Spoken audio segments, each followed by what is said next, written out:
Yo. Okay, man.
Hold on 2 seconds. I gotta fix some video issues.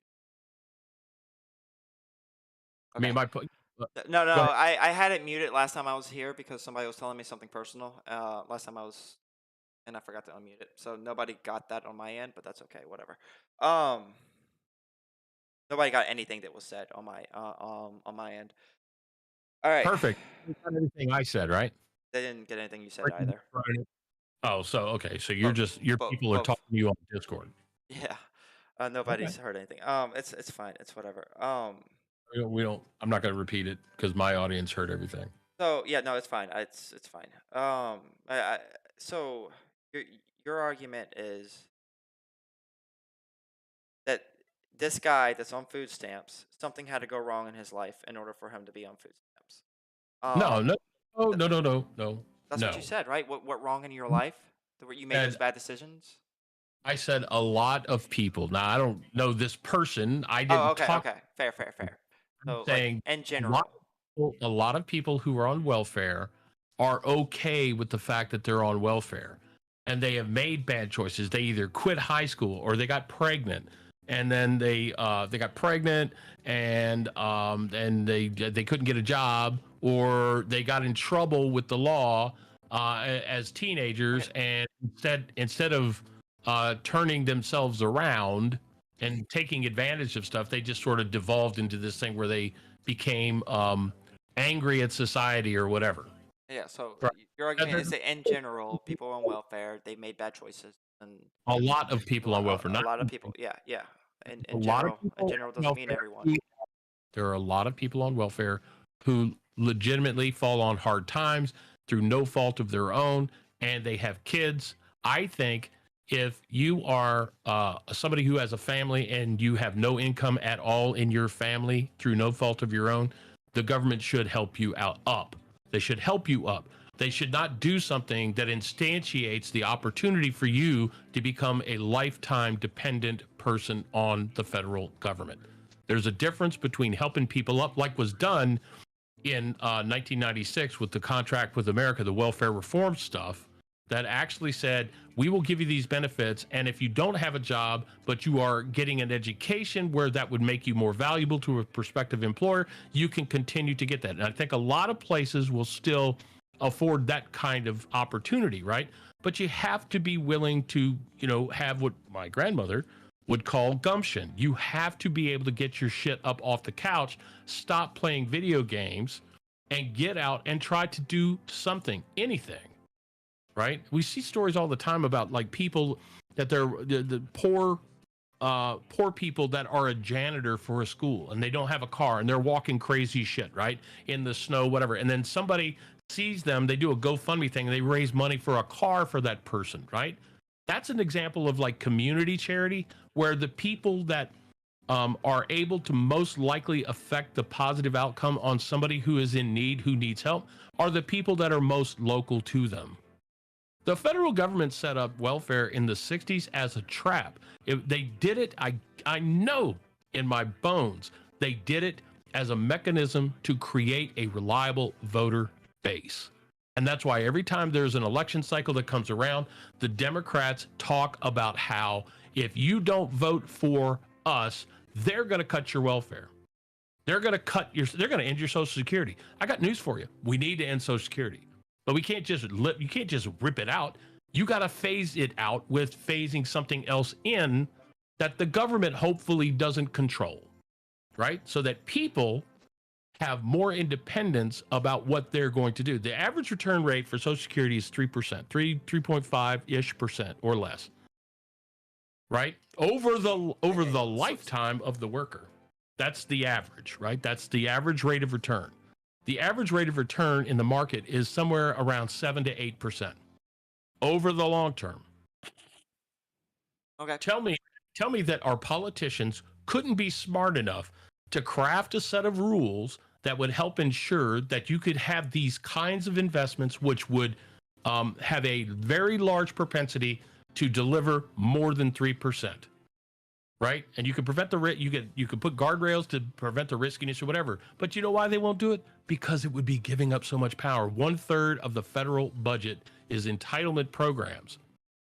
and that creates a really friggin' reliable voter base. Okay.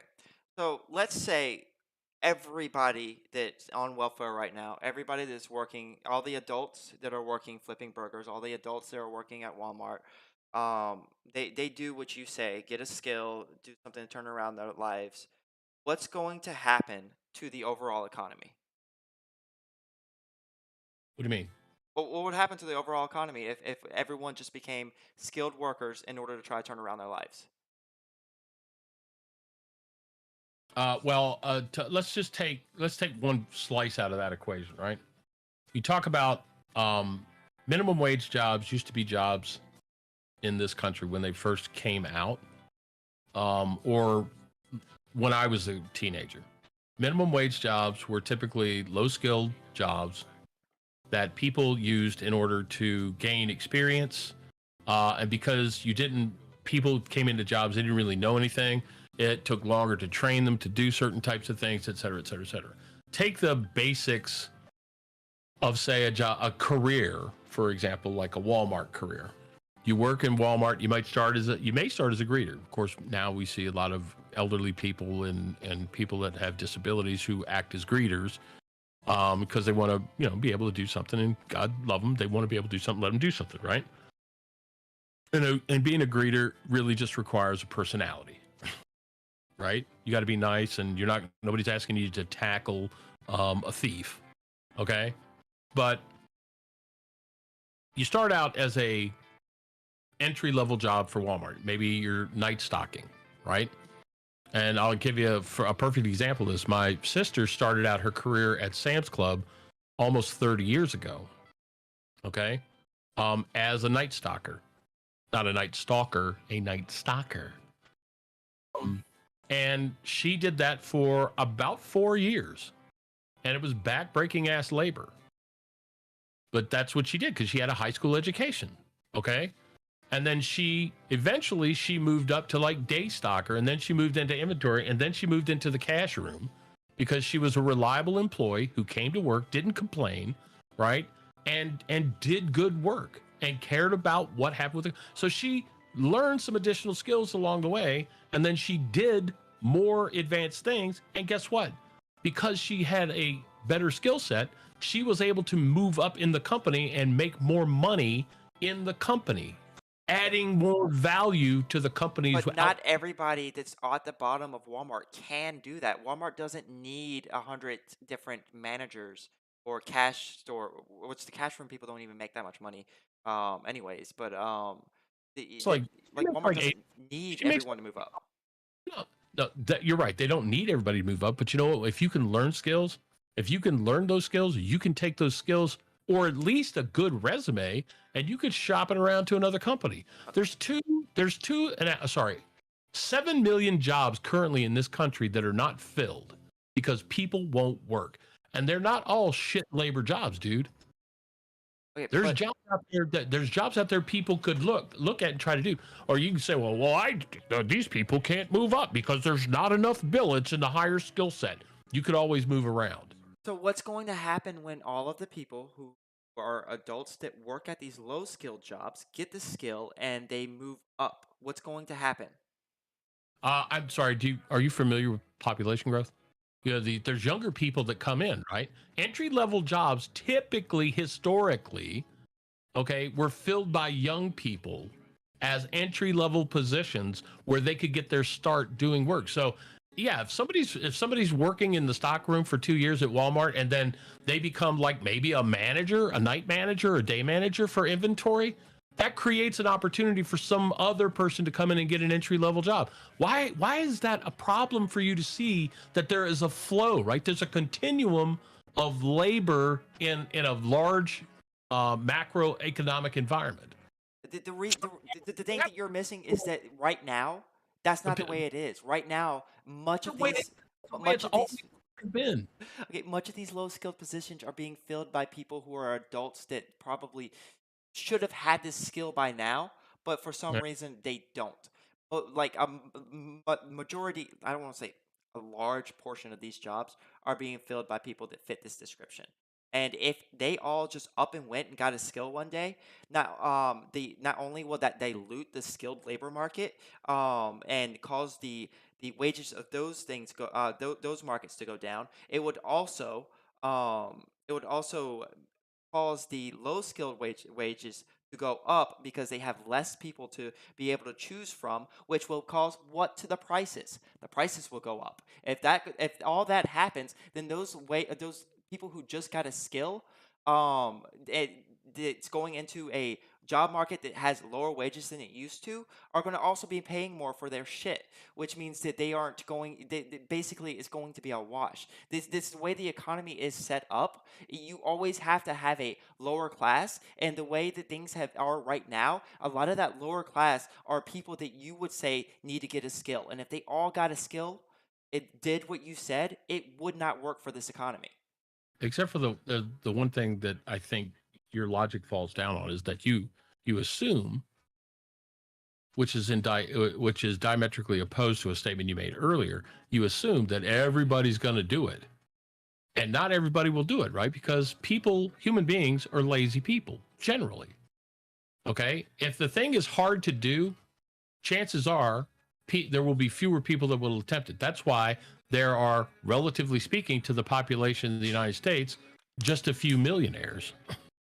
Yeah. So, but the thing is that I It's am not. trying to come up with a solution that's working that's going to work for all You these people, and your solution just wouldn't work for all these people.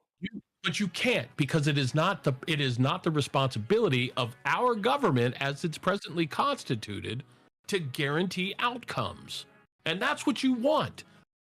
No, But no. So the problem with your logic is you say that, well, I want to raise the floor.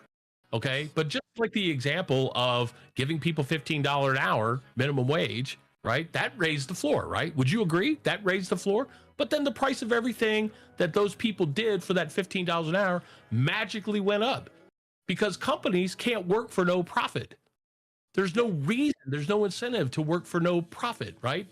okay. You might as well just be a collective, a government collective at that point. So if the GDP in this country was spread out evenly amongst all of its population, we would all make around $80,000 a year. Okay. Which means that the people that are making $20,000 a year, which is a large amount of people, that's going to someone else. Who's gonna We have who's the resources to do going this. to who is going to innovate?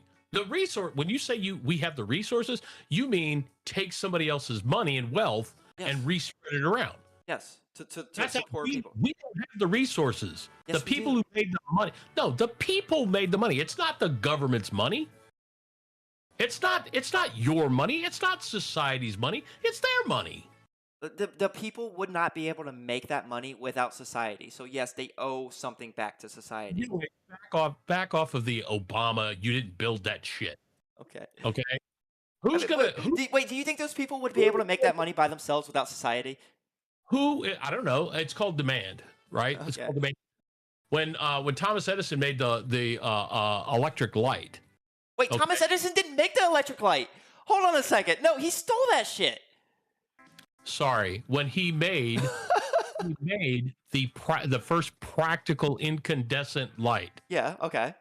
Okay, when he made that, okay, everybody wanted it. When he developed alternating current as opposed to Tesla's direct current, it was more efficient, and therefore it does. So in the marketplace of ideas, direct current electricity, which was fraught with all kinds of problems, right? And alternating current, which was easier, had less loss, could be done over longer distances.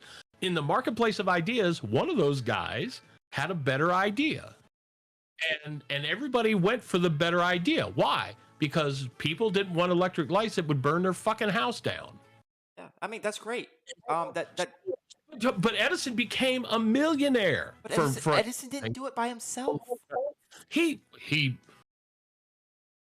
hired people in his company to do it. The government did. There was no such thing as a fucking government subsidy in Edison's day. Period. Okay. So who did it? Who did it? If he came up with the fucking idea, Well, he didn't right? he expanded on somebody else's idea. So what? And not only that, like everything that Edison learned when it came to electricity came from somebody else. The fact that he was able to learn that came from Well, somebody else's innovation. The fact that he was able to get around, to go to school, to go to work, came from somebody else. Like all that shit came from most of the what went into the light bulb when you actually spread it out to everything that Edison needed to make that from happen came from somebody government. else. Didn't come from the government. I don't know what the government was doing and what the government wasn't doing back then, You- so you- I you- can't speak to that. But I can tell you that that you- Steve Jobs drove on roads that came from the government. Yeah. So you drive on roads that come from the government. Yeah. How much money do you contribute? Oh, I guess whatever I spend in my gas tax, What's your tax rate? my tax What's your rate. rate? Yeah. I'm a single guy working a government job with no kids. It's actually probably in the 20s. My effective rate, maybe 30s. Do you own your own house? No. Okay. So you pay rent. You have bills. You have a government job. Great. Okay. You're not one of those guys that's drawing welfare. Hopefully the federal government pays you a wage where you don't need welfare. Well, I work for a state government, but yeah, I don't have welfare. Okay. Well, so what are you doing? What are you doing to make society more efficient? Well, I'm a counselor. I try to help people have fucked up in their lives think about in different ways so that when they get out of prison, they don't fuck up anymore. Okay, so as part of that counseling, do you tell people it's not their fault that really society took a shit on them? No, that's not. There are definitely things that people that that are much more understandable considering their circumstances, but I don't tell them it's not their fault. So what do you mean that they're understandable? Like what? Like give me a for instance. What's understandable? Well, there was a woman that was in prison because of a money scheme that she did, but it wasn't really a scheme. What she did was she gave a bunch of people who was ripped off by their dentist back their money. So she Uh, embezzled from the yeah, dentist. she was there for embezzlement, but like the dentist was giving them procedures that they didn't need, and she gave them back. That's like a understandable thing, and she went to prison for it. It's not understandable. It's not understandable. Why do you make excuses for that? Whether the fact that she understood that they were ripped off, um, or that they were getting procedure. Why did she report the dentist to the medical board and then make a public stink about it, where the people could have sued? Right, the people could have sued. I don't think I don't think it's illegal to sell healthcare that you don't need. I think it is if it's done under false pretenses. Yeah, no, you can make a complaint before the medical board. But whatever. But this is an excuse. This is a specific case, right? And we don't ever need to know anybody's names, right? But this is a specific instance where you, a government employee, have decided that embezzlement was okay because It's a difference between being okay and being understandable. but no, when you say it's understandable, you are making a tacit approval of it, because the person did says, look, what you did was wrong, and you need to own up for it, and you need to think about how you think about things, right? Because there was a defect in her logic that made her think that was an okay thing to do, regardless of her intent. It was an illegal act. Do you think that everybody that's in prison right now is there because they had some kind of defect in their logic, and that thought the things that they did was they thought it was okay? I think most people that are in jail because they did something wrong and they were convicted of a crime. Now, if we want to talk about the relative fairness or the application of like fairness in the judicial system and the way that we prosecute crimes, I think that is a fair conversation that we can get into and say, are people routinely overcharged in order to get people to plea down to a lesser sentence that is still more than maybe they would have done if they had gone to trial? Do prosecutors and do prosecuting attorneys and DAs, are they overly aggressive about what they do in order to try to further their own ends, meaning political, like seeking political office or whatever. Got to get that murder conviction so I can run for, state's attorney or something. I think there's a fair amount of that. I think there's a lot of corruption at all levels of the government. And I think and that's caused by people who get in and then they get comfortable with what they're doing. And yeah, I do think that leads to negative outcomes that adversely affect some people. Okay. But if you happen to be one of those people who got kind of dicked over by the system, then your thought process is probably not super defective. You just got caught up in a thing, and you could still, there's a lot of people that go to jail and come out of jail, right? Or have altercations with the law, and then they come out and they turn their life or their approach to how they look at problem solving into a different direction that actually allows them to be successful. And we see stories about it all the time, but it's not easy, right? And that gets to my original point. Not everybody is going to do the hard work in order to be successful. Yeah, and if Okay. everybody did do the hard work in order to be successful, it's going to fuck the system. The system needs people to work at the bottom. You say that high schoolers or whatever is going to take those positions. Not, like So yeah, okay. In your utopic world, in your fantasy land where everybody makes 80 grand and nobody no, no, makes no. any more Okay, than the, everybody else. I Come don't on. think everybody should make 80 grand. I I think mean, there you should said, be a floor, and that floor is not 80 grand. I'm just telling you, we could afford to give everybody 80 grand if we wanted to spread the wealth evenly. okay, so if we let's expound on that, and we can back off of it a little bit, okay? For you to refine this, but at everybody making the same thing, everybody gets the same thing. Who determines I'm not saying what? everybody needs to get the same thing. Just a floor, a floor. What's the floor? I think that there is a certain amount. No. A certain amount is ambiguous. What is the floor? I can't give you a number because that's going to Well, change from place to place. and how often does the floor have to change? No, no, And- I'm not saying over time. I'm saying that the floor in California is going to be different than the floor in West Virginia. So I yeah. can't just give you a number, but I can No, give you no, like things that I think people should be able to okay. afford. So if people can have a higher floor in California, what prevents all the people in West Virginia from going to California? They wouldn't be able to afford as much. They would be able No, to afford the same amount of stuff in West Virginia as they would in right? California. Assumably, right? Assumably, if they had just enough money to get to California, they could reap the benefits of whatever California is doing. I don't think you understand. I don't think you're understanding what I'm No, saying. I do understand what you're saying. You're saying there needs to be a floor, but you won't define the floor. Yes, I'm trying to, but you interrupted me and tried to ask for a number when I told you I can't give you a number. You won't just let me speak and then engage with that. Okay, so I think the floor should be whatever it takes in whatever location you are in to be able to afford certain things, shelter, utilities, stuff like that. So that's going to be different in West Virginia. What it takes to afford those things is going to be different in West Virginia than it is going to be in California. That's why I can't give you a number. Okay, so assume, for argument's sake, you're able to define this number, this ethereal number that varies state to state based on the actual cost of expenses in each particular state. Assuming that happens, what's the incentive if everybody can get what they need as a guarantee? What's the incentive for anybody to do anything above and beyond the minimum? Because people do above and beyond the minimum, regardless of the fact that they already have what they need already. Like I Yeah. have everything I need and more. I go above and beyond the minimum so that I can have that and so that I can give that to the little people in my life. So like Sure. That's there's flat. definitely That's good. incentive there still. You don't need to starve people to death and make them homeless in order to incentivize them to work. No, but nobody said. See, I think you're looking at this in a convex way or concave way.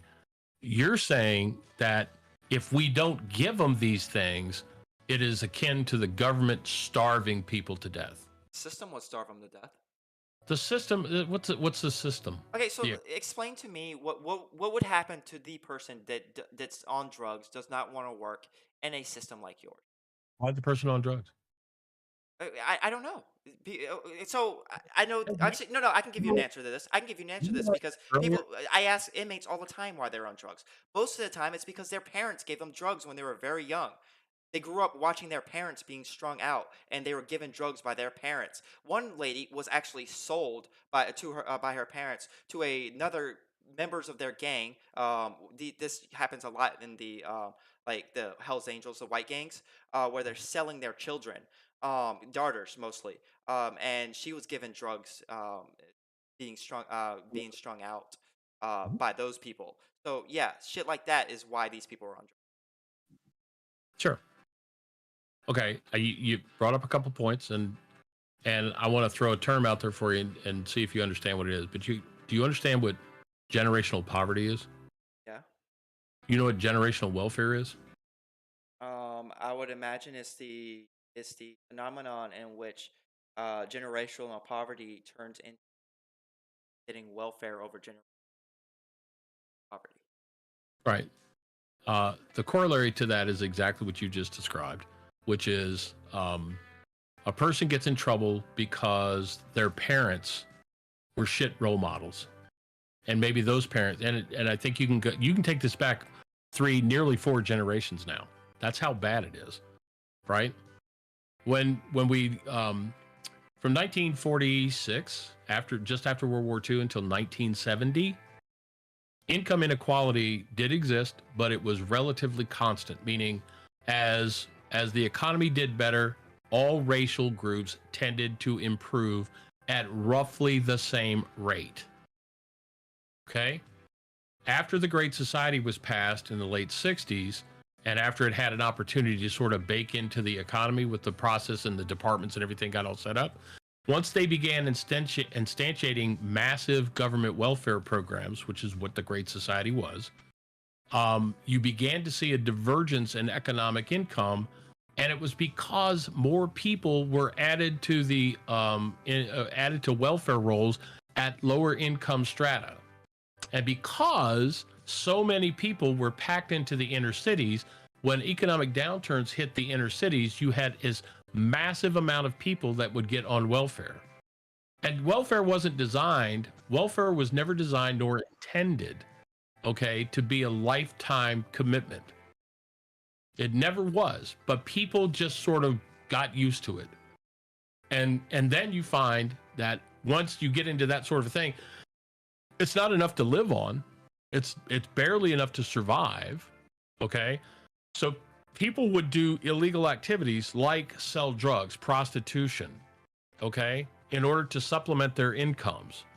And then you had all kinds of associated violence, right? That goes in with the sex trade, pimps, et cetera, that were just beating the shit out of people and keeping them strung out to keep them compliant. So yeah, there is a lot to what you say, that people get jammed into this sort of a condition, okay? But and it may not be the specific individual's fault, although there's still a cost associated with being a problem, a burden to society. It's right to go back and say, well, the parents were fucked up, or nobody ever criticizes, right, the government policies that created the maelstrom that made all of these things possible, right? You didn't have these kinds of problems before 1965. So you don't think that? Hold on. When was prohibition? In the 20s. In the 20s. So we had people selling illegal drugs before 1965. Yeah. Yeah. So how are you blaming welfare for that? We're talking about scale, dude. You had people selling illegal booze and people's heroin was a kind of a big thing, right? It wasn't illegal per se back then. It wasn't until the 50s that heroin was made illegal. But the problem you're trying to take this thing off to the side rail. What I'm trying to tell you is that when you put people into a situation where they have either no skill set, or they were in jail and they come out and they end up being a welfare recipient because of X, then they get into that space and it's free money to them. And if it's not enough, then what they do is they resort to other things. And that's there. You work, it appears that you work with people who have been incarcerated. You obviously have access to statistics, right? You have access to the material that allows you to understand that, yes, there is a strong correlation, if not causation, of what happened in the Great Society to what has happened in particularly inner cities. And inner cities, I'm sorry, man, they're heavily skewed toward either immigrant populations or lower income African Americans, So right? if somebody gets out of prison and they're not on welfare, what are they going to do? They're going to get a job. They're You going think to, they're going to get a job instead of just selling drugs like they would anyways? well, isn't that a choice at that point? Like you But get you have a caught, choice on or off welfare. The you get, welfare makes it easier to make the other choice. yeah, it makes it easier to make the choice because you can get something for free that carries your bills while you're trying to set up Wait, your drug lab. okay, we live in two. Let's pretend we live in two. There's two different worlds we're looking at. We have one world where there's no welfare and somebody gets out of prison, and we have another world where there is welfare and somebody gets out of prison. You're telling me that in the world where there is no welfare, that person's not going to choose to sell drugs, whereas the person that is on welfare is going to choose to sell drugs? What did they do before? What did they do before 1960? But a lot of them probably sold drugs.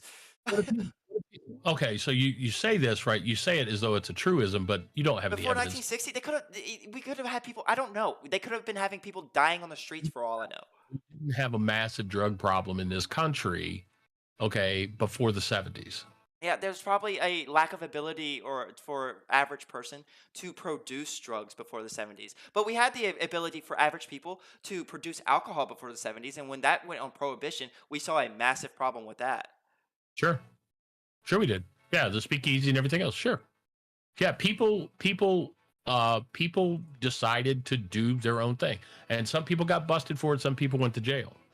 Right? And some people when they came out, they decided they were just going to keep doing it. A lot of moonshiners in the hill country, right? Yeah, like your part of the world. I grew up in Virginia. Franklin County was just one county south of where I grew up. This moonshine is like the moonshine capital of Virginia. And people would just make illegal stills because they didn't want to pay the man tax revenue, right? That's was the thing, and they were okay with living with the consequences. And they'd get out and they would just go make some more stuff. They made a bad choice. They got caught, and they kept making the bad choice because it was something they knew how to do, and it was too hard to go work for somebody for no money. They made more money doing the illegal activity than they did getting whatever the welfare might have been or whatever a real job might have paid them based on their skill set. Right? The point I'm making here is that the fact that people, when they were in jail before the Great Society, they came out and they knew they had to live. There was no floor for them, right? And they went out and they found some kind of a job, even if it was sweeping the street. And you think it's like, well, the homelessness, right? We have more homeless people today than at any time in the history of this country, including before the Great Society law was passed. People choose to do the wrong thing, voluntarily choose to do the wrong thing. People say, well, we'll give you're homeless, we'll give you help. You need drug treatment, you need this and they go, no. I just want the money. I want to be free to do what I want with my own body. And you can't force them. You can't force them not to. But why should society pay for them? Why Because should we? the other option is to die. Because it's the human thing. You know what? If you want to kill yourself with drugs, kill yourself with drugs. Okay, so that's fine. If your position is that I do not care if homeless people die, then that's fine. But let's not pretend that your solution is going to be better for them. My solution is to say that we have a constitution, and that constitution provides framework, bedrock law, and everything that we do in this country has to have a legal component. That's why we don't. That's why we didn't instantiate a king. If you don't like the way the law is, meaning the thing that affords all of the other law its standing, every legal thing that's done by the federal government or state government has to comport with the U.S. Constitution. Which If would you- allow homeless people to die. You can change the Constitution.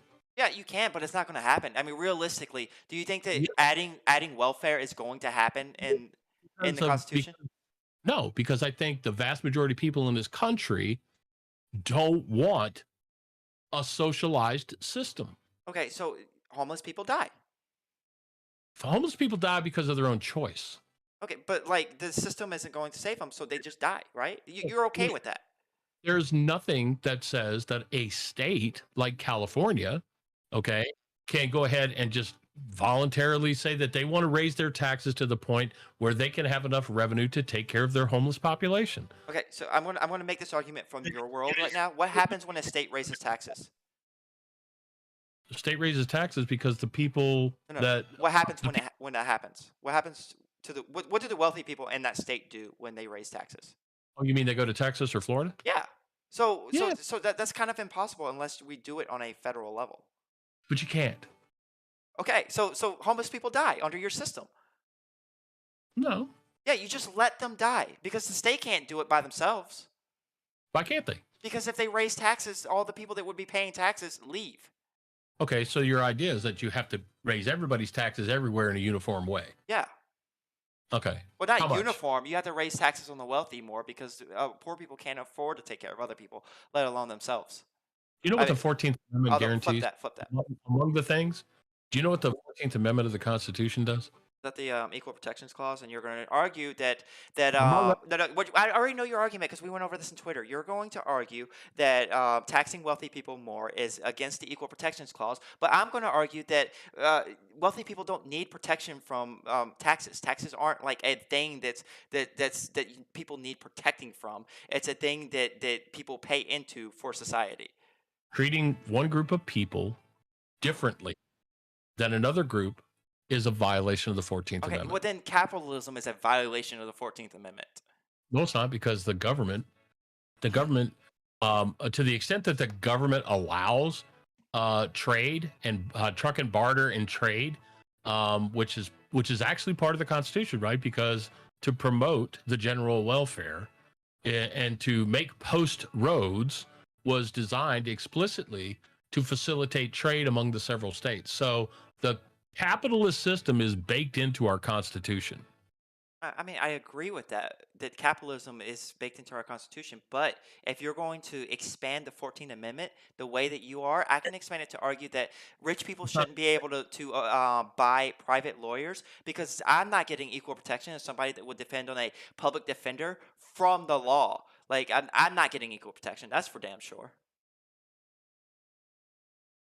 if you're basically saying that I can't work hard, develop some wealth, and if I get into a situation, whether it's civil or criminal, that I can't use the money I earned, that I legally earned, that I can't use that money to afford myself the best representation I can afford. You're Well, saying that I don't better think lawyer, that everybody in America can afford Donald Trump's representation. yeah, that's true. So that's not, and it's possible under our Okay, system for everybody to afford Donald Trump's representation people to are have that much concerned money. about that. I don't want to sidetrack this because I've already told you that yes, there is room to take a look at how we mete out justice, okay, and how we apply the law to people. And you could possibly be able to get me to believe that there should be a uniform bar, that there should be no private lawyers. But then you'd be telling lawyers they can't practice law. Well, unless you're doing it at a flat rate.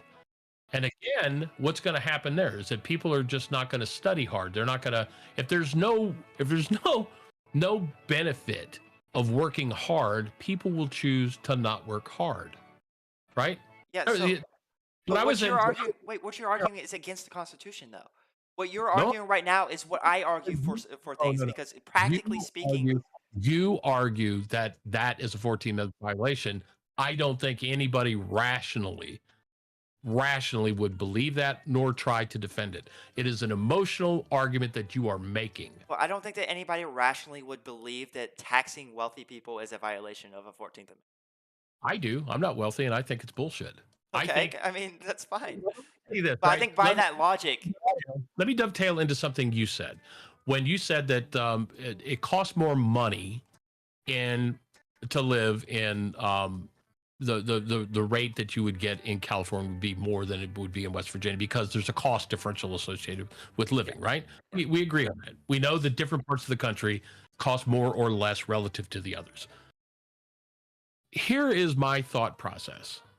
If you excluded from taxes, any tax, food, clothing, shelter, transportation to work, and healthcare, if you made all of those things tax-free up to a nationally adjusted amount, right? So you can say that nobody's getting a preferential deal over anybody else's.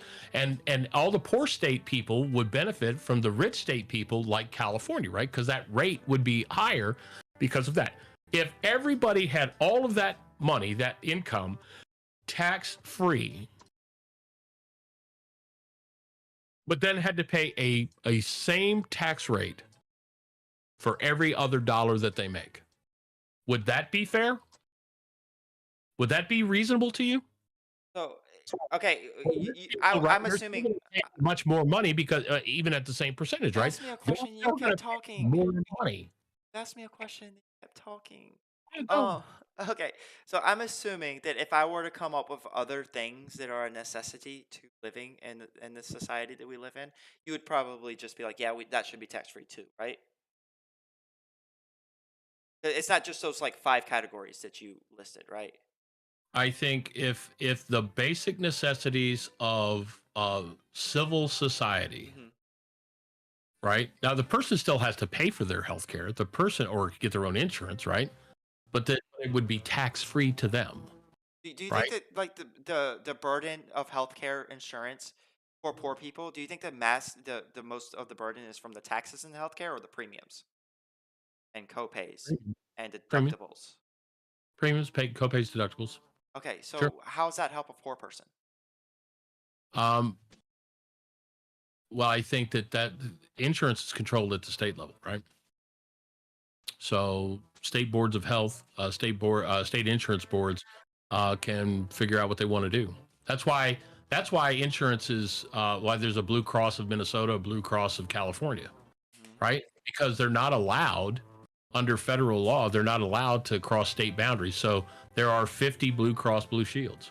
So the problem with your system, even if we took every single every single necessity that a poor to lower middle class person would need and make that tax free, well then like most poor people aren't going to pay taxes just like they aren't now. Middle class people will pay a little bit of taxes just like they are now. But then, like, wealthy people are going to pay a significantly amount less taxes, and the government is just not going to raise enough revenue to do what the government do. Well, what if the government just did what the government was enumerated to do? Then poor people die. That's the Okay, answer so to you're that. saying the only solution to the problem is that the government must, in fact, do explicitly unconstitutional things, or poor people will die. I mean, isn't that the thing that you conceded Hey, earlier? just say yes or no. No, I didn't. I didn't concede jack shit. Well, What so the constitutionality of something. your character is no. Look, if you cannot argue, if you cannot at least appreciate the fact that what you want to do is not currently constitutional, then you are just blowing smoke. Okay, but like the constitutionality of something is largely controlled by right now the way the system is set up right now, the courts. So and their interpretation of the Constitution. So like I can make the argument, well, the courts have upheld the progressive tax system, and the courts have upheld welfare, and just be like, oh, then that therefore it's constitutional. They say it's constitutional, but that's not the same thing as a constitutional amendment. Dred Scott was a constitutional decision, right? Yeah. It was. Most people would argue that. I mean, I think the vast majority of people would argue that Dred Scott was a problem, Yeah. right? Plessy versus Ferguson was a bad problem, was it Yeah. not? Okay. So the fact that laws are passed or that cases may be incorrectly decided by 9 human beings, 9 or whatever the number happens to be. It's been as high as 13. It's been as low as 9 or as 8. 6, I'm sorry. The fact that justices are human beings and may fallibly fuck up the interpretation of what the Constitution is not the same thing as somebody getting together, the House and the Senate, in a 2/3 vote, passing a bill by 2/3, and a president signing it into effect, and then that gets released to the states, where 3/4 of the states say the sky is purple, and now constitutionally the sky is purple, even though we all look up and we know it's blue, but we've legally enabled ourselves to define the sky as purple by constitutional amendment. That's how you get the thing done. When you say that we can't do these things because the courts say what the Constitution is, the courts infer what they think the Constitution's meaning is based on either their judicial philosophy or their political ideology. Most people on the left could give a shit about the Constitution. They want the justices to be activists. They wanted, Roe v. Wade. They wanted the Casey decision because it meant that the politicians didn't have to take the hard stand. They had for 50 years, and there have been significant majorities of Democrats over the course of history, since 1973. They could have passed or made an attempt to pass a federal protection for abortion. They could have passed a well, it wouldn't have enough to do a constitutional amendment, but they could have tried to pass a federal law. They didn't do it. You know why? Because they could argue that the Supreme Court is the law of the land. And I would argue to you that the Supreme Court is not the law of the land. If they were the law of the land, they would never make a mistake. They're in charge of interpreting the law of the land. That's right, but the Congress and the White House, can alter that. The reason why there's 3 branches, and they all were intended to pull at each other, right? So that it required 2 houses to do a thing. So if the House and the Senate and the White House, the Congress and the White House decided that something that was done by the Supreme Court was fucked up, it may be quote unquote constitutional, they could pass an amendment and they could correct it. The other thing that they could do, is that they can actually limit the jurisdiction of the Supreme Court. That's within the Constitution. They can limit the jurisdiction, what the Constitution or what the court can do. So the concept of like flag burning, for example, the Supreme Court held that flag burning was constitutionally protected free speech. The Congress, without having to enact a constitutional amendment, could have limited, the Supreme Court's ability to decide free speech on that particular ground. They could have done it. They didn't do it, right? Because, well, the people that wanted to bitch about it were all leftists, and that's good, right? Because they had an activist court make that decision. So the fact, well, it was, man. Oh my God! Wait, you think that the flag burning decision was an activist judge making that decision? Do you know when it was? No, do you know who? But it seems pretty obvious that freedom of expression is a part of freedom of speech, and flag burning is that. What I'm telling you is that was done during a very liberal time period of the court. So any liberal decision, any time that a court makes a decision and it was a liberal time, it was just activist judges? Oh, wait a second. So would you make that argument? Would you say that the Casey decision was done by an activist court? Is that that's the abortion one, right? Yeah, I mean, would you say the Dobbs decision was done by an activist court? I would have to look at those decisions more in order for me to okay. Say but that. you don't think that the creating of a substantive right of privacy, medical privacy, was done out of a 14th Amendment bastardization, right? Even Ruth Bader Ginsburg said the legal reasoning for Roe and Casey was fucking retarded. Didn't she say that there was just a better argument in the Constitution than the 14th Amendment? But there wasn't. But that argument wasn't made. Yeah, but like she said, she She said said that it there was. was a better argument. She said it was improperly decided. And whether she wanted to say that, yeah, there was stronger legal grounds for some other thing like illegal search and seizure, right, Fifth Amendment or whatever, or Fourth, Fifth, or Sixth Amendment, maybe, right, you could have done that, but that's not the argument that people hung their hat on, and that's not what the court found, right?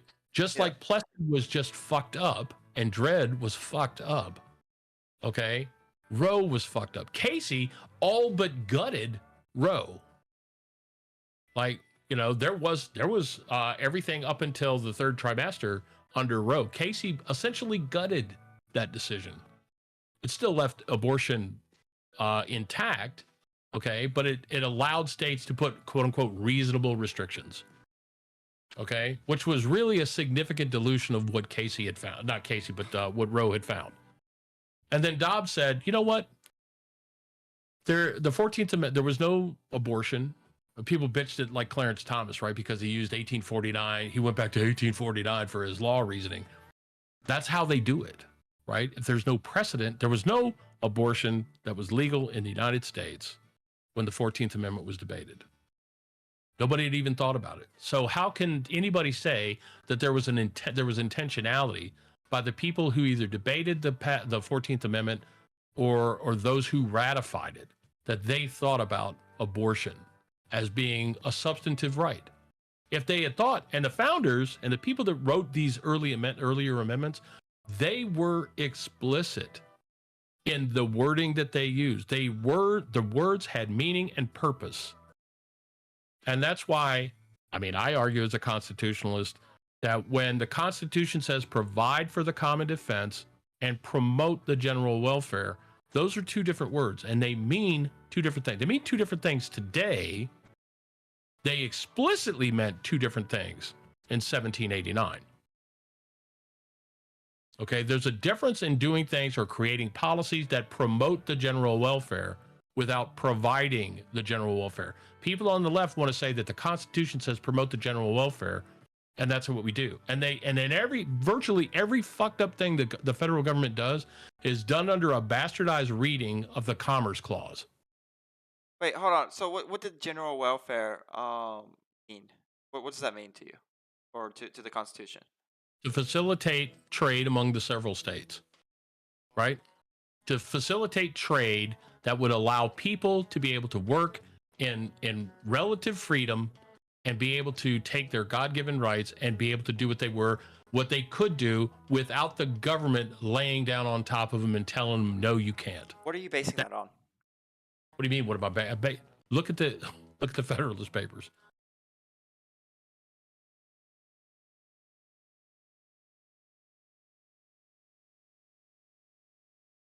Nothing. You will not find a single modern definition, okay, of the Commerce Clause that doesn't mean pay for welfare, that doesn't come from a leftist publication or a leftist act.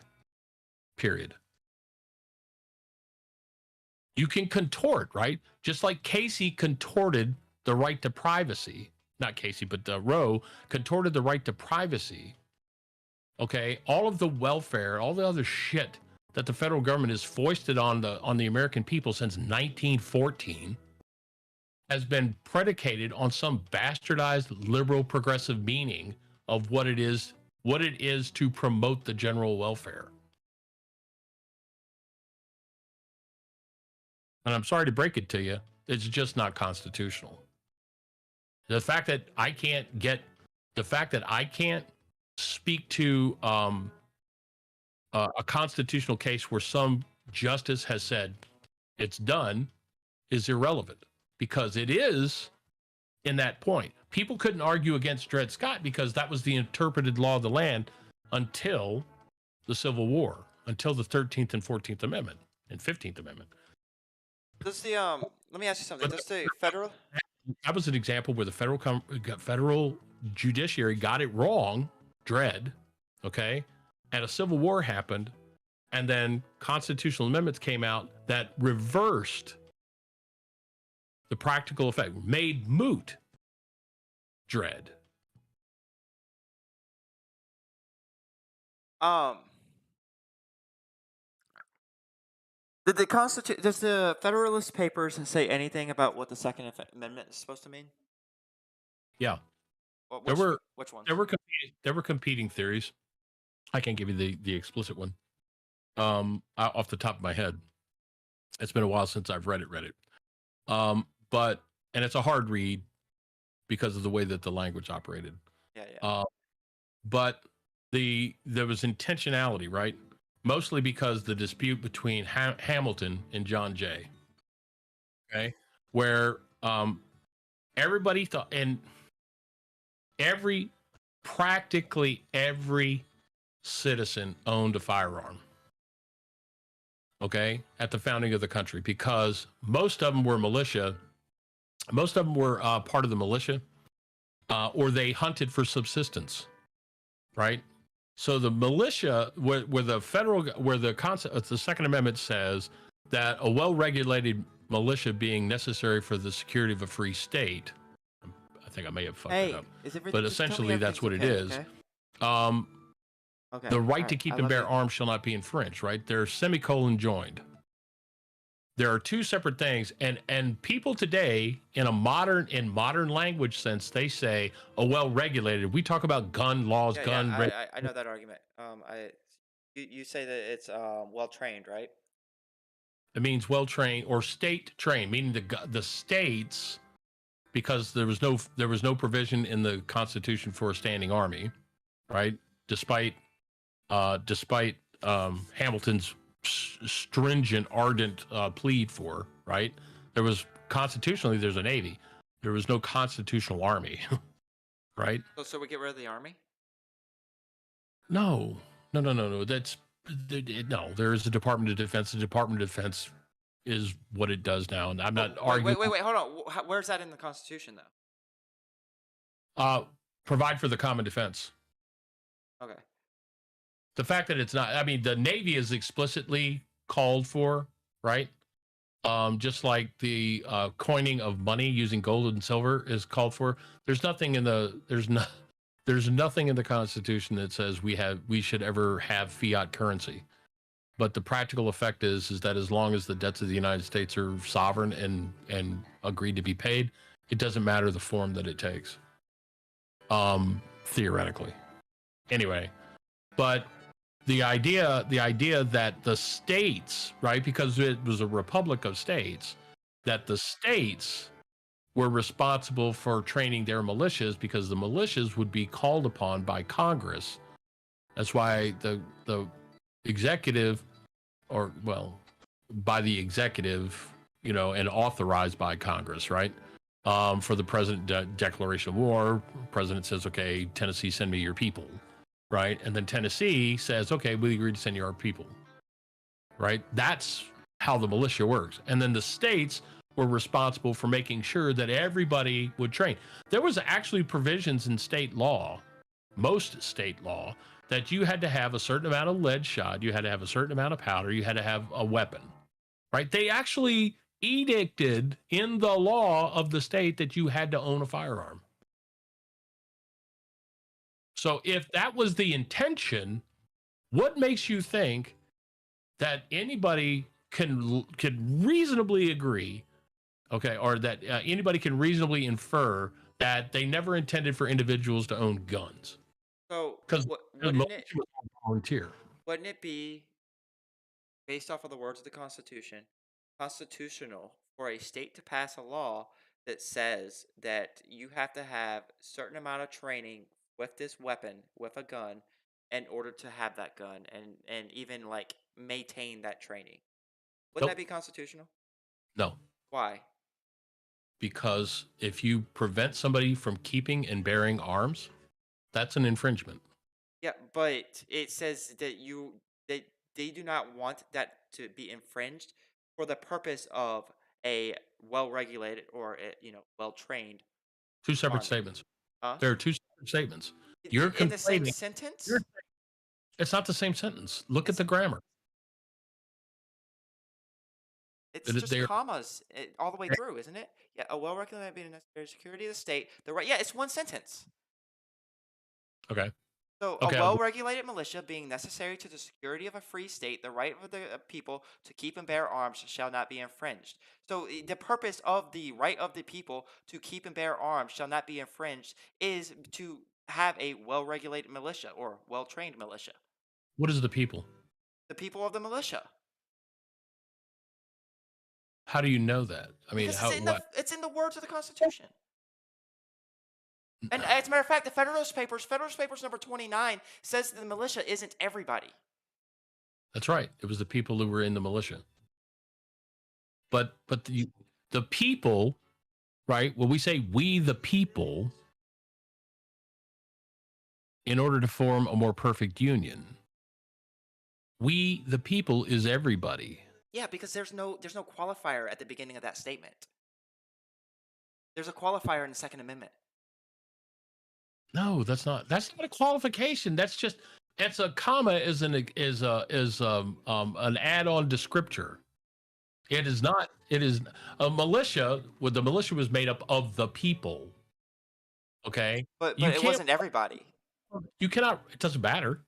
Okay, so that means that everybody shouldn't be allowed to have arms, just the people of the militia. And what the militia is defined in Federalist Papers number 29. Until we've passed the Militia Act, which I could argue is unconstitutional because because it could be argued that the Militia Act does not facilitate a well-regulated militia. Uh, okay. A stretch. B, the fact that a militia act is a method of codifying training, or codifying the existence, the formal existence of something that eventually becomes the National Guard. Okay, is I think is irrelevant to the original point, right? Everybody. I'm not saying. Wait, hold on. I'm not saying the National Guard has to be the only definition of the militia. I'm saying that the Second Amendment leaves room for On the states left, to have a everybody. training requirement before they're allowed to bear arms. Is training a good idea? Should it be encouraged? Sure, I would agree with that, I'm saying but that the Constitution allows room for states to require that for people to bear arms. it doesn't. Yes, it does. Because why would they put a well-regulated militia being necessary to security of the state if that's not the reason why they want people to keep and bear arms? A militia that is trained and drilled in the art of war, okay, is necessary for the security of a free state. You can't just have a bunch of random people running around, okay, in a disorganized manner and expect to be able to defend your country against invaders. Remember, we were I talking about agree. people that were invading us, okay, on our own shores, the British, and 50 years earlier, the French. Okay. Um, so the fact that they wanted to ensure or they wanted to specify that a well-regulated militia was necessary to ensure the freedom, right? The free state. It was necessary for people to be able to keep and bear arms. It didn't say everybody. I mean, some state laws required all able-bodied men, all free men had to, do whatever, right? And keep a certain amount of powder, have a weapon, and and then had to practice with a certain amount of frequency. It's in some state constitutions. So yeah, so you should have to. But they were So, regulating that you had to train yeah. as part of your militia duty. Uh huh. That was part of the militia requirement. Okay. It wasn't part of the requirement to own the weapon. Right? It's a kind of you're making a semantic leap to be able to say that, okay, if for the people that were in states where they were required to drill, okay, and they were required to have a certain amount of ammunition, they were required to have a certain amount of powder and flint. Every able-bodied person was required to do all this and train. Yeah, as part of the militia, not as a condition for owning a firearm. So You see the difference, right? You see the nuance in what you're doing. but if that state were to be like, and in order to own this firearm, you need to train for the militia. The Constitution. I don't see how you can look at the words of the Second Amendment and not see where I'm getting that. Well, I mean, I can look at it. I can look at it that way because I served in the military, and the federal government, through the judiciary, has said the same thing. Yeah, but I can make that argument for Roe. I can say the federal government through the judiciary said that the 14th Amendment means that abortion is legal. But you can't. You can't make that Not argument because anymore. Not anymore because the judiciary changed it. that's right. They corrected an incorrect ruling. So if a liberal Supreme Court were to reverse, shit, what is it, Heller? Is it Heller that made the Second Amendment mean self-defense? Yeah. Yeah. The Supreme. So if a liberal Supreme Court were to reverse Heller, would you call that a activist Supreme Court? Yeah. Okay, even though when you look at the words of this Constitution, it seems like it is very reasonable to conclude that the military is the reason why the right to bear arms of the people shall not be infringed. The militia, I'm sorry, not the military, the militia, and that militia needs to be well regulated, which means well trained, which means that it's reasonable to allow states to require a training requirement before their people can bear arms. You don't think that there's a I disagree with your assertion, but you don't think that there's a better way to do that, like encourage, maybe give somebody a tax break for ensuring that they're compliant. When I was in high school, everybody took hunter safety. It was actually part of the educational curriculum. Okay, so the point of this isn't for me to try to get more people trained on weapons. The point of this is for me to demonstrate that you would prefer that weapons not be part of society. No. But the point of this is for me to demonstrate that by your philosophy around the Constitution, Heller was a activist ruling. Heller found that a person has our fundamental rights, right? Remember, our rights don't come to us from the government. Our rights come to us from God. Oh, no! What? No! No! This is America. We're a secular country. We are endowed by our Creator with certain unalienable rights. They didn't say God. They didn't say a Christian God. Oh my gosh. Well, what I call a creator, okay, again, semantic, right? Endowed by our Creator with certain unalienable rights. Among those, life, liberty, and the pursuit of happiness. Life. If you are living in Dodge City and you don't have a gun, you are at risk of losing your life, right? In the 1880s. Okay, so if you are homeless on the street starving and you don't have food, you're at risk of losing your life. Therefore, the government should provide food. No, God. Okay. What? No, because your argument, there's a difference between the government empowering the government the government is created by men for the protection of those rights. Okay? The right of individuals to do things. We live in a society of individual freedom. The 9th and 10th Amendment guarantee us a Republican form of government and a right to dictate how that government runs. And we agreed, as 13 original states, we agreed, and has subsequently been upheld and ratified and amended a number of times, we agreed that it would take a vast majority of the states in this country, okay, to make a change to that document, because the founders wanted something that would be long-lived, because stability was key and crucial for this American experiment to continue forward.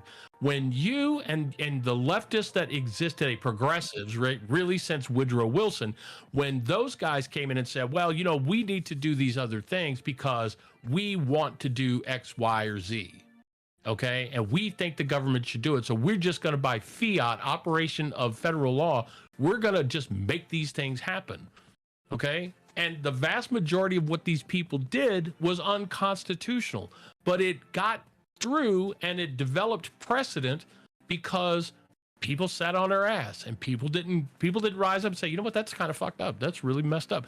This is one of the reasons why the Second Amendment is so vociferously defended in this country, because it was put into place to prevent tyranny of the government. Okay. Okay, so it wasn't put into place for self-defense, personal self-defense. Low. That's the right to life. The right to life. Okay. The ability to defend your life. Okay, Right? I mean, but you can make an argument that you don't need a gun to defend your life. Who gets to make that decision? According to the Constitution, it seems like the states. No. Okay. Wait, so who Not- does get to make that decision? Not according to the Supreme Court. But Wait. you know what? Oh yeah, of course. I'm not arguing that. So I'm arguing that Supreme Court were being activists when they said that. You think it should be good, but then California would say you have no right. You have no right to defend your life. Right? Well, So you have they- no right to a gun. They can say you You- have no right to defend your life. They can say that you have no right to a gun, but you can still defend for your life. Okay, so what happens, to use your argument about economics earlier, what happens if California says nobody can own any firearms? And then firearms come from another state. You'd be okay with that, right? If individuals were not allowed to own firearms and only the government could own firearms, do you see why that's really scary to people? Why the Well, government can come in and just use firearms at their own discretion or whim, that they couldn't just come in a tyrannical way? Well, and then hold on. First of all, my interpretation of the Second Amendment requires a well-regulated militia. So the California couldn't say nobody can have arms in their state. They have to have a well-regulated militia in some form or another. So what happens? What happens? You can't. We've decided we can't. We don't have compulsory military service, right? So the Wait, government. hold on. What do you mean by that? We don't have a draft anymore. It's all Okay. volunteer, right? Okay. That includes the National Guards. So what happens if the government says that MPU is too far right-leaning? He believes that everybody should have a Second Amendment right. We don't want him in our militia, but we want Cluck. We want liberal Cluck to come in, and he's going to get a gun. I'm not saying whether you want a gun or not, but say California says that only the guy that agrees with us politically can have the gun, and the person who doesn't agree with us doesn't get a gun. So therefore, when we want to go after the guy who doesn't have the gun, it's so much easier to send liberal Cluck in with the 22, because who wants to get shot by any gun? Wouldn't that violate say that word for me? Invalidate? No, Valium? no. It's when you infringe. Wouldn't it be against the 14th Amendment, the Equal Protection Clause? Violation? Wouldn't that violation? Thank you. Violate. I don't know why. I took melatonin at 7:30. So Would it? Would it? huh? The Equal Protections Clause? No, if there's no right. Oh, see, now you're starting to run No, into a thing. So Amendment- if Amendment. wait, hold on. California can't make laws based off of like people's political beliefs.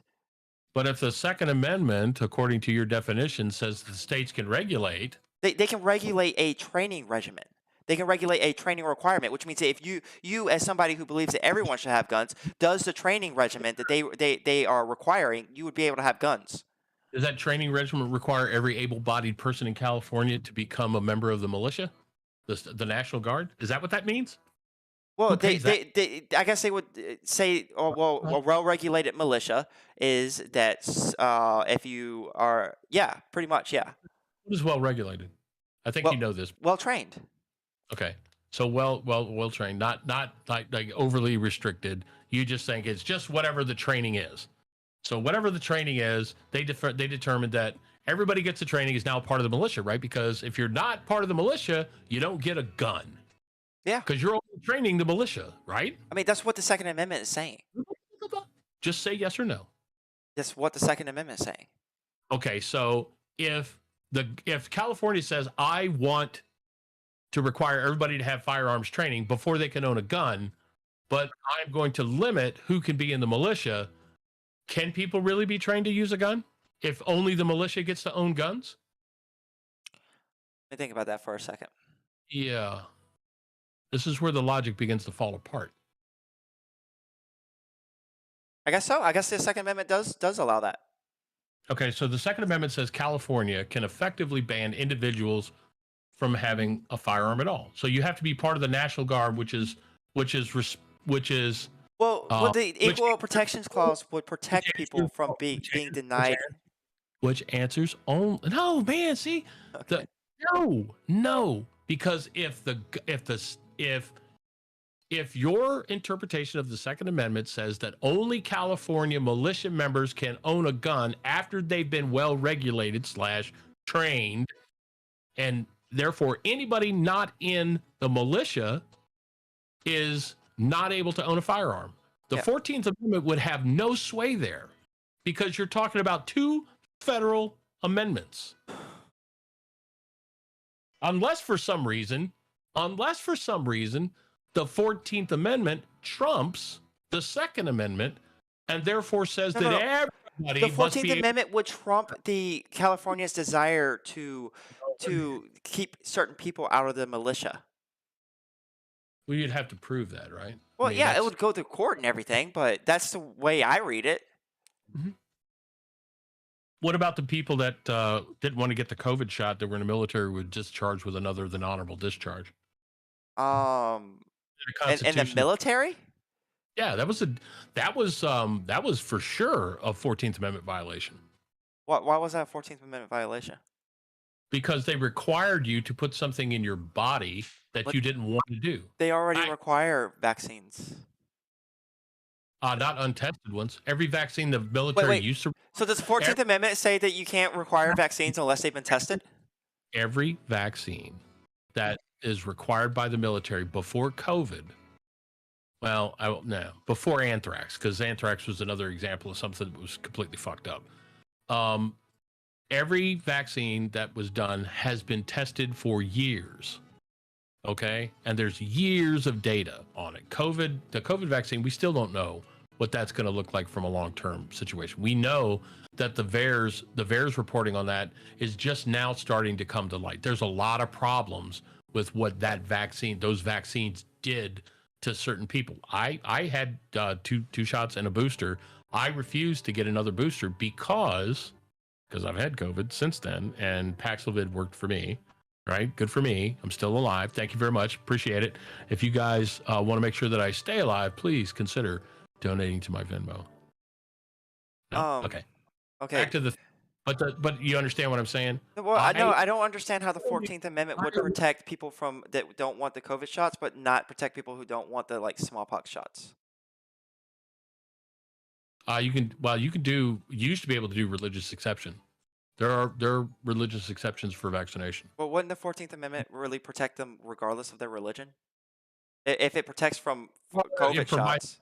Provides that opportunity, right? The idea that a person has sovereignty over their own body. Yeah, I mean, this is the whole argument, right, that you guys make about the right to abortion, right to choose. It's not right to choose, it's right to kill a baby, right? It's our body, our choice. Until COVID vaccination came out, then it's like you got to do it.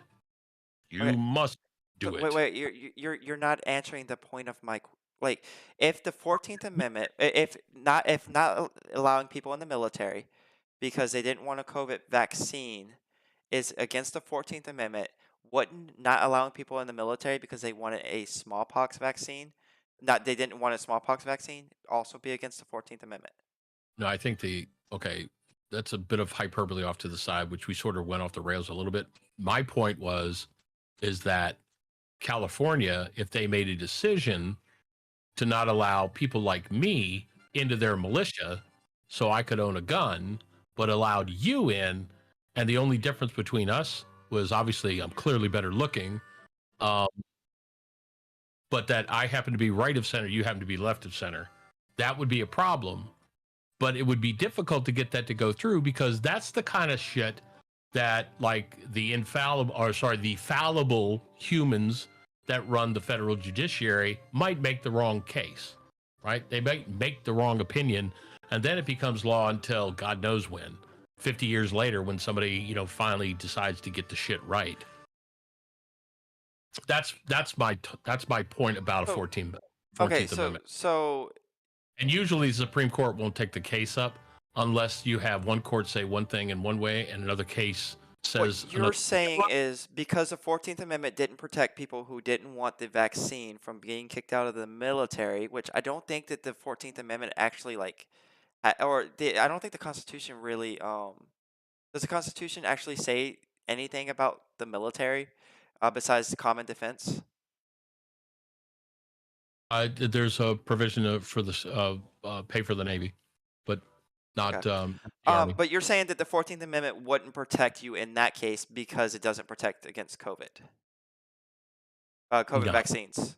you're trying to make a logical leap. That's not what I was trying to make. It's okay. So, No, what I'm saying is the people got kicked out even for religious exemptions, which the Supreme Court has already held under prior precedent that you can't do that. That's why that was just overturned, by the way. Okay. They found that to be unconstitutional. The application that said you must take this COVID vaccine, even under religious grounds of exemption, what do you call it? Conscientious objector status, is that you can't make them do it. Now, before, when you did these kinds of things, if you couldn't take a vaccine, that meant you couldn't be forward deployed, right? Because there was vaccines that we require people to take if they're going to, say, Ethiopia or whatever, right? There's different like tropical disease, right, that people required people to take in order to prevent. I mean, took a lot of quinine water, I guess, when you went to Cuba in 1898, but the idea, right, was that there had to be some sort of an accommodation for people who had a religious, that's a First Amendment ground. And the federal government said, no, screw you, you're being kicked out. So that's when I say that there's a 14th Amendment issue, that's a 14th and a First Amendment issue, okay, that the Supreme Court actually just overturned, right? They agreed with the supposition I'm making, that it was a dissimilar treatment of somebody based on their religious value. okay, so if it's based on your religious value, I can somewhat understand that. Um, I so, but that would go for like smallpox vaccine also. Yeah, there's Okay, there's well, been that's what I was saying earlier. there's been people that do religious exemptions, But right? In the that's only for religious exemptions. Well, that's happens to be one, right? That mean they look when there are things that come up that people don't want to do, they hire lawyers or lawyers get involved in cases and they try to sift through the mechanism by which they think they can posit a case, right? Just like that. I mean, that's how the Roe case came forward, right? Somebody job shopped that shit around until they found somebody that was willing to make the argument, as weird as it was, and they were able to convince 5 people on the Supreme Court. It doesn't make it right. It doesn't mean it'll stand the ultimate test of time, right? Precedent matters until it doesn't. Does that make sense?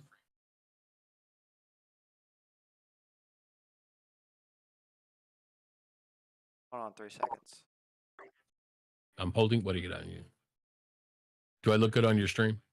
You're not even on my stream. Your camera isn't showing Why? Oh, on that's Discord. because. Yeah. Well, your camera's not showing on mine either. I guess I could do it, but I'm lazy. Yeah. It's your massive guns. I think would be a problem. My audience would just leave me in droves. So what I would say is All that three. let's say we got into a position where we allowed states to require a training regimen in order to bear arms because that's just what the Constitution says. And then you get denied, and then you get huh? So let's just say we make it part of the educational curriculum that everybody has to learn how to use a gun. Now, aside from the fact, but that would just cause the left to lose their fucking mind if we were training kids how to use guns. What I'm saying, no, what I'm saying is that a state has the right to be like, you have to have training for 1 month every year in order to keep and bear arms, and it's got to be in the.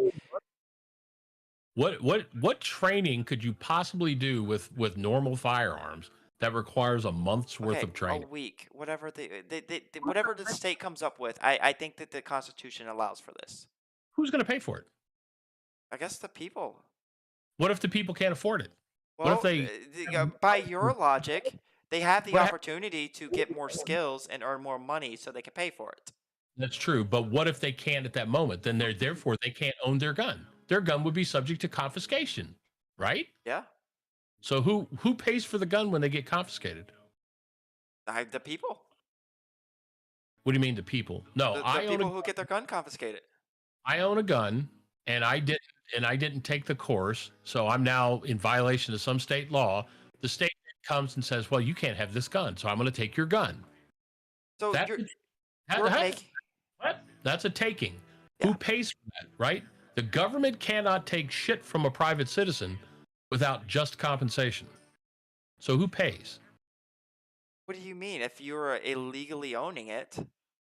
That's not illegally owning it. I owned it legally, but I lapsed in my training. Oh, You're saying that I owned a gun legally, and that by operation of some stupid law that says I must maintain a certain number of credits per year in order to maintain ownership, is that not an infringement? Aren't you requiring there something? might need to be a grandfather clause, the same way it was for automatic weapons before those were banned. The automatic weapon? You mean the NFA? Yeah. You're not talking about the the assault weapons ban, the so-called assault weapons ban in No. So you know how like fully automatic weapons are illegal unless they are from like before 1980 something? That's not true. You have to be a class 3 federal firearms licensed holder to be able to have an automatic weapon. Automatic weapons are still permitted, but it's not easy to get.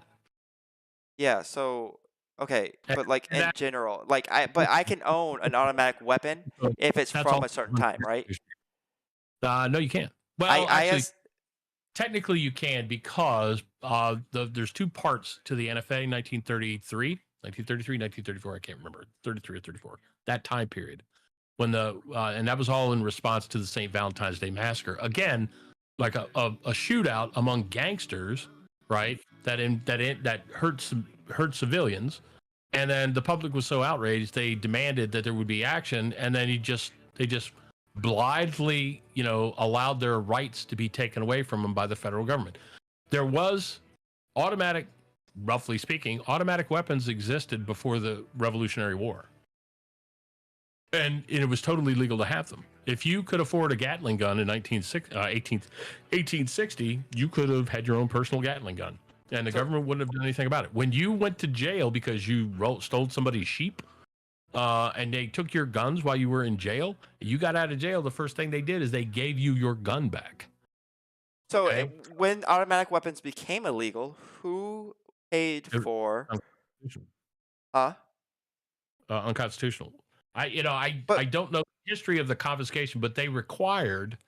Well, they didn't make them illegal. They made them illegal to buy new stuff. Yeah. And then they required existing owners to buy a license. They had to get a certification every so often, right? So they made you pay for that. But then, and the federal court said, yeah, that's okay. That's reasonable. They made a bad decision.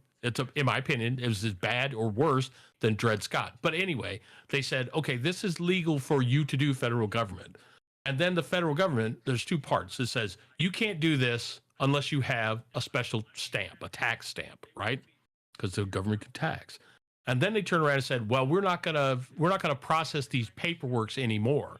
And by operation of law, by saying we're not going to fund this process anymore, and we're not going to process these permit fees things, then they said, no, you're not going to do it. And they made all these things illegal. And the federal court came back and said, fuck you. Part 1 or part 2 has been stricken. So they technically can still ban the sale of new items unless you have specific qualifiers. The Gun Rights Act of 1968, that's been amended several times since then, has the provisions by which those can be done, which includes a Class 3 federal firearms license, okay? You can still do that under very limited, restricted conditions, okay? But the fact that the government is in the business of banning any firearm, period, any weapon, period, is unconstitutional in my original interpretation of what the Constitution says. Which is that a well-regulated militia being necessary for the free What the state. intent wording actually means. I get that. I respect that you have a difference of opinion. But if I'm correct, then the NFA and the GRA, the Gun Rights Act of 1968, are both unconstitutional. At the time of the founding of the country, private citizens, not part of the militia, could own mortars. They could own grape shot cannon, right? You know what a grape shot cannon was, right? It's Yeah, just like but just because they could doesn't mean that it like states didn't have the right to ban those things if they wanted nobody, to. nobody banned it. Yeah, but they just because they didn't doesn't mean they didn't have the right to under the You know, Constitution. do you know when the first gun law was actually passed in this country? I don't. Okay, well, I don't want to say it without knowing it, so I'm going to say when. I'm going to ask the Google. Probably Was 1900s. first gun restriction passed by Congress? Wait, hold on a second. Why are you looking up Congress? I'm saying states have this right. Well, no, hang on. We're going to look at it both ways. The Federal Firearms Act, the National Firearms Act, blah blah blah blah blah. National Firearms Act. So the law required the registration of NFA firearms with Secretary of Treasury in 1934. So that was 1934 for the feds. What state first regulated firearms ownership in the U.S.? You like that? I said in the use, but I'll just back that up. Okay. Gun law in the United States, blah, blah, blah, blah, blah, blah, blah, by state. No. Firearms, blah, blah, blah, blah, blah, blah, blah, blah, blah, blah. Some states and localities require a person to obtain a license or permit in order to blah, blah, blah. This is all current shit. Localities place restriction on semi-automatic firearms, blah, blah, blah, blah, blah. Firearms, yeah, really, no state did anything before 1934. Okay. It looks like, right? Okay. But it's amazing how few mass murders there were before 1934. Actually, how many mass murders there were before 1980? Wasn't there a lot of gun violence during the 20s? Yeah, I mean, gang related, sure. There's like mob related shit. Yeah, so I would imagine it was probably a response to that. Well, the NFA was for sure, Yeah. right? I mean, it came out. It literally came out after, or that act was passed after the St. Valentine's Day massacre. Okay.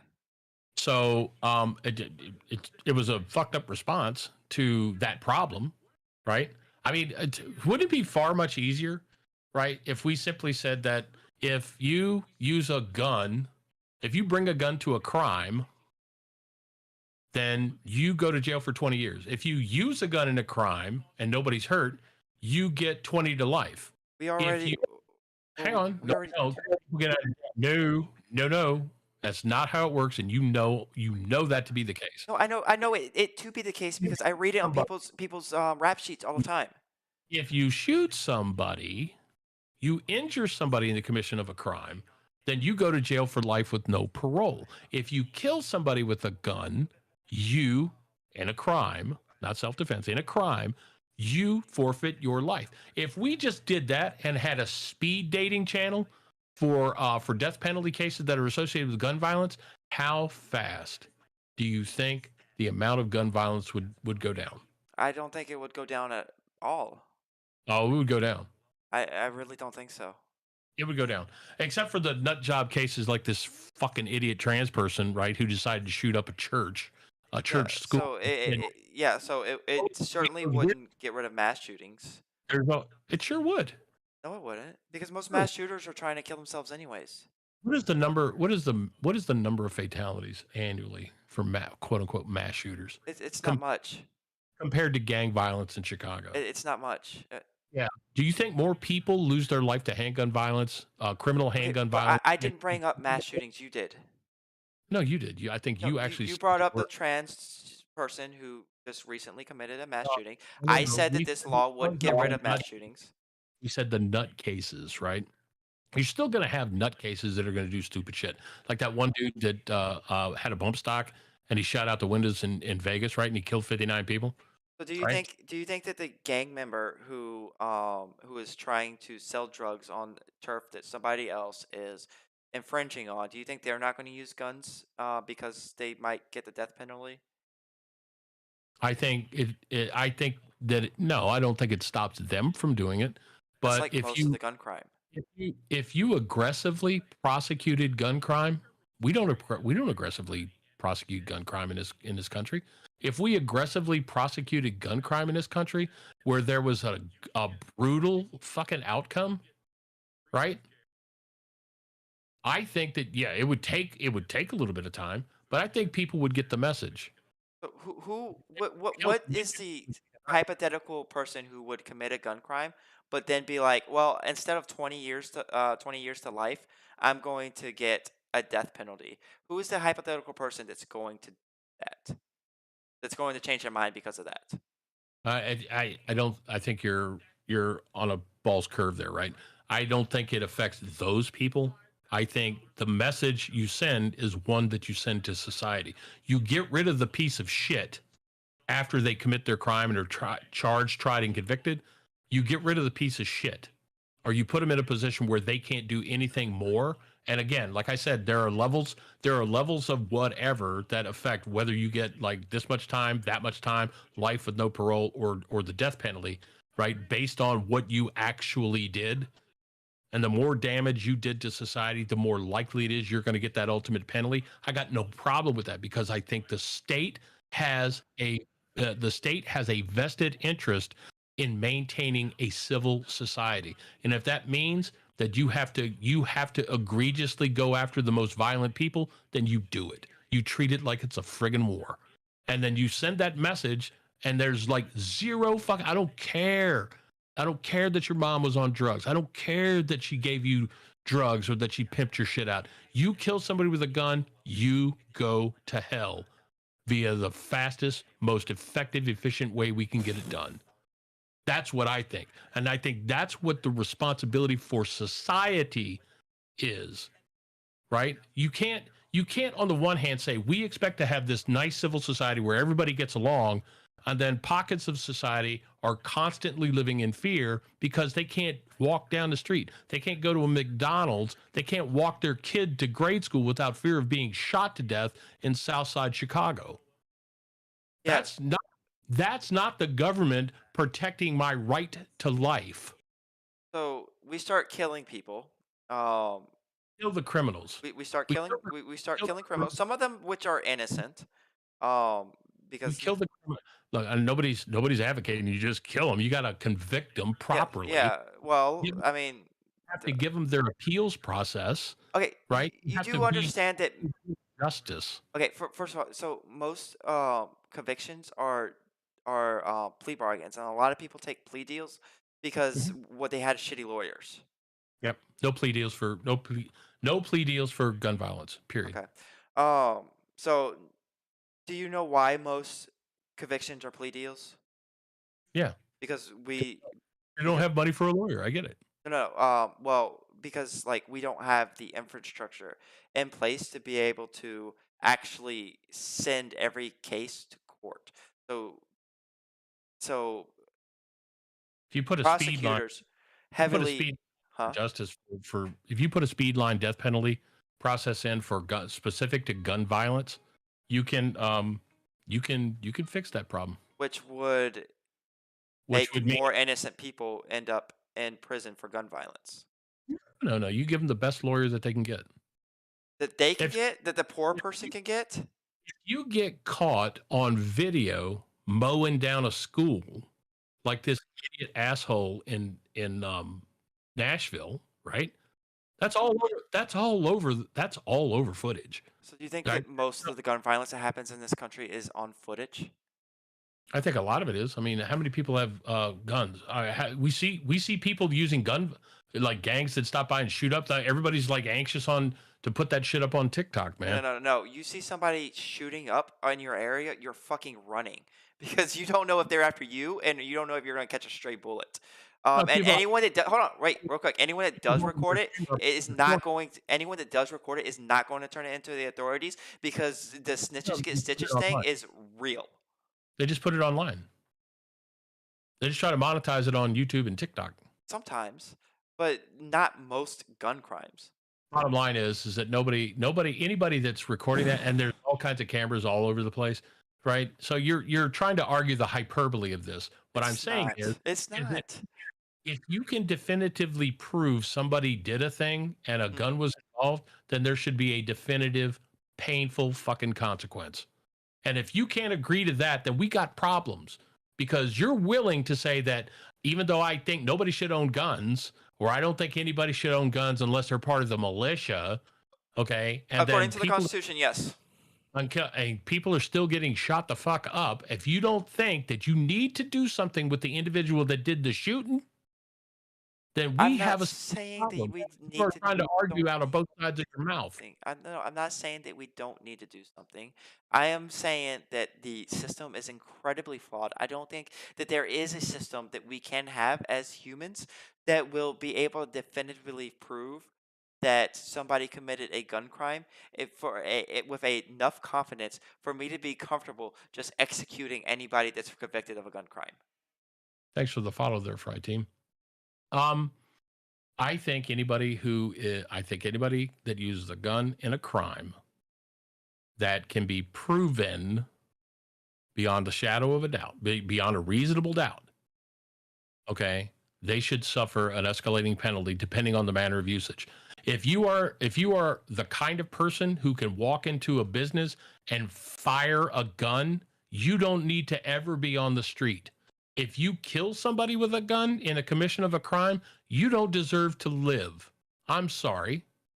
And there's plenty of ways to figure that out, So right? for the most part, that's how the system already is. If you No, it's kill not. somebody in a crime, your punishment is usually a lot higher than somebody who just walked in and waved a gun, or somebody who walked in without a gun, or somebody who walked in with a knife, or somebody who actually maliciously wounds somebody. There's levels of consequences for all of these You crimes. Yeah, if you can get out of jail. What I'm arguing is a radical change in that notion to say that if you discharge a firearm in the commission of a felony or any crime, I mean discharge of a firearm is a felony if in any other crime, but if you discharge a firearm in the commission of a felony, then you should go to jail for life and not ever see a free moment's breath We ever. we don't we Yeah, don't have the infrastructure for it, my dude. we can do that. It's huh? No, we can do it. How? We just built a giant ass prison just south of the border. Just well, land we don't own. Yeah, My I'm God. I'm being facetious. Okay, okay, good. There's plenty of places in this country nobody wants to live. Um, California comes to mind. And you're not going to get people to work there. Well, you don't have to. You Yeah, just you build a do. wall. You just no. You just build a wall tall enough. Did you ever see the movie Escape from New York? Now, are you really basing a political conversation on a movie? Yes, I did see that movie. It was kind of bad. It's very dystopian. Yeah, no, honestly, like I work in the prison system. Just refuse to be prison guards. Huh? You say people would just refuse to be prison guards because all the people in the prison happen to be murderers? What No, about San Quentin? no. What about I'm saying that people are currently refusing to be prison guards because the job sucks and it doesn't pay a lot. Yeah, okay. Well, what if we gave them a minimum floor? What if They're already above the minimum floor that what if we raise the floor for if you them? raise the floor, you might get more people, but generally speaking, the job does still suck. Well, yeah, of course it sucks because you got to deal with people that are just reprobate assholes. I get You've it. also another problem is you can't just hire anybody to be a prison guard. You got to hire a specific type of person, and people with those types of credentials usually work other places. Not everybody in prison's a reprobate asshole. Some people just fucked up, right? There's like Yes, that's also simple true. things. But lifelong criminals are pretty fucked up. They're reprobates, right? So There are people, absolutely, there are people in prison right now and people on the streets that I believe should Aaron, is stay in there an prison argument? for, if not a very long time, the rest of their lives because they're just not going to ever be compatible with society. I don't Is think there that's the an island? most people that have used firearms in commission of a crime. I think I don't care. I don't care. Okay. Use a firearm in the commission of a felony, you pay a pretty heavy price. Period. Okay. Period. Um, Let me ask you this, because you might know this, right? Because you work in the justice system. How many people are currently in federal or state prison? how many I'm people? not talking I only know about our my legal prison system. I only know Isn't it? about how many people is in my facility and the other facilities I've worked at. Yeah, I think I thought that the number was somewhere around 1.5 million people in 1.5 to 2 million people in federal prison. Most of those are I think probably drug crimes, right? There's a big push to try to get people waved out, war on drugs, blah blah blah blah blah. But I think if you gave somebody fentanyl, you should treat that like it's a gun crime. You lose your life. You kill somebody with fentanyl, fuck you. But the Um, person chose to take the fentanyl. really? Yeah. Re- I mean, according to your philosophy, yes. The person who's addicted. Now it's one thing if they go find it, yeah, right. But they kill themselves, so fuck it. They kill themselves. Good for society. Yeah, wonderful, right? Um, the person who facilitated that death should be charged with murder. I mean, for the most part, they already are. Are they? If you give somebody drugs and you can prove that they give you drugs, it is I don't think it's quite. I think it's like murder, a certain degree of murder, second degree. That's a tough case to make, right? It's tough to prove that a specific individual gave a specific other individual a specific drug that killed them, I right? mean, That's I know a woman that's in prison for a very long time for that reason. well, that's a very narrow case, right? But I'm not talking about like the individual pusher. I'm talking about the guys who are facilitating the cartels that are facilitating the transfer, transborder, transnational. And when they're Right? caught, they are also going to jail for a very long time. Really? Yes. Should they be murdered? I mean, not murdered, but should they be murder is the wrong word, guys. I'm sorry. But should Should they they be executed? should they Is be what you're executed? asking. Yeah, should they be executed? So is this a death penalty conversation? I haven't really put much thought to the death penalty. But I'm just saying, right? If the That's kind of what this has turned into, though. well, no, I think well, okay, yeah, you're right. We have kind of ventured sort of a bit afar. Yeah, and I'm not prepared for a death penalty Our primary, our conversation. primary argument, right? And I think one of the things we come back to, what I come back to, is the role of the federal government. And we've had this conversation. There's no need to beat the dead horse to death, right? To resurrect it and kill it again. The problem with your philosophy is not that it is a good thing to think about how you can improve the lives of people who, through no fault of their own, are struggling and need some help, some training, some hand up, right? I can agree with that. The problem is that there is no foundational basis in the law for the government to say, I'm going to take everything that you have. There's no provision in the 16th Amendment that requires the government to take the method and manner by which they collect income tax.